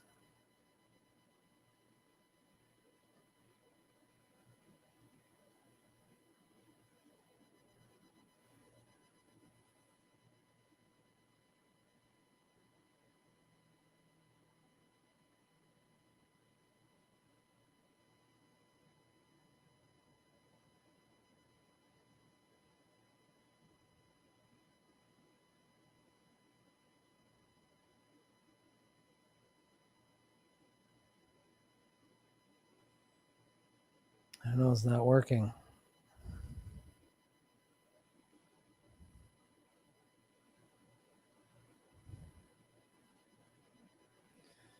I don't know. It's not working. Oh.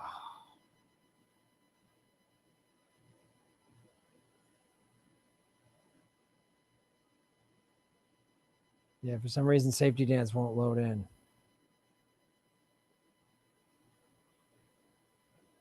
Ugh, why is this being so dumb? I don't know. YouTube is just not working. I don't know what to tell you guys. I'm sorry.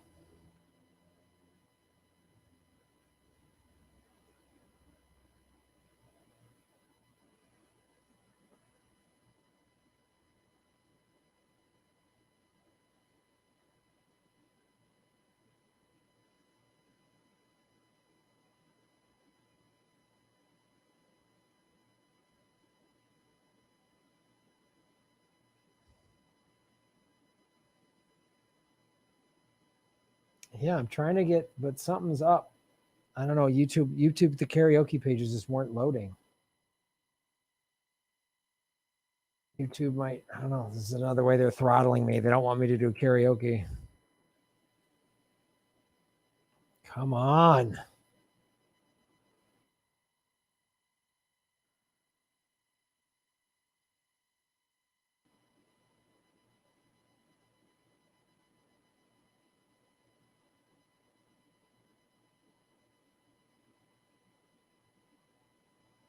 Yep, it's the same bullshit. God damn it. Oh, YouTube is just being dumb.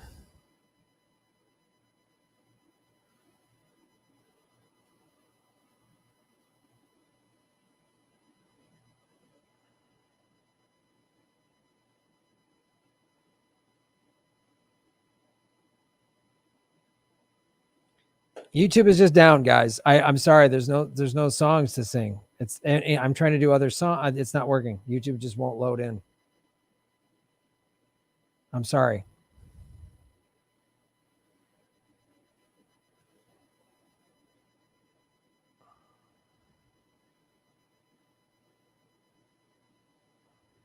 Let me try one more.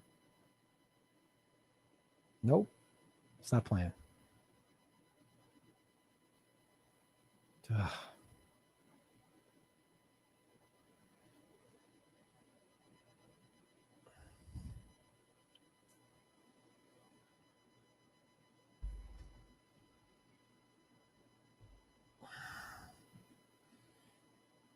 tell you what, you're right. I will do it a cappella. I'm just going to find the lyrics.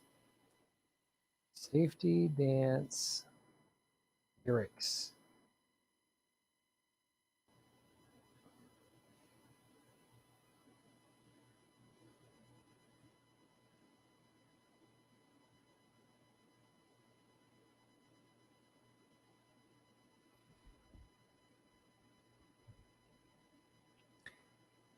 Captain's log, start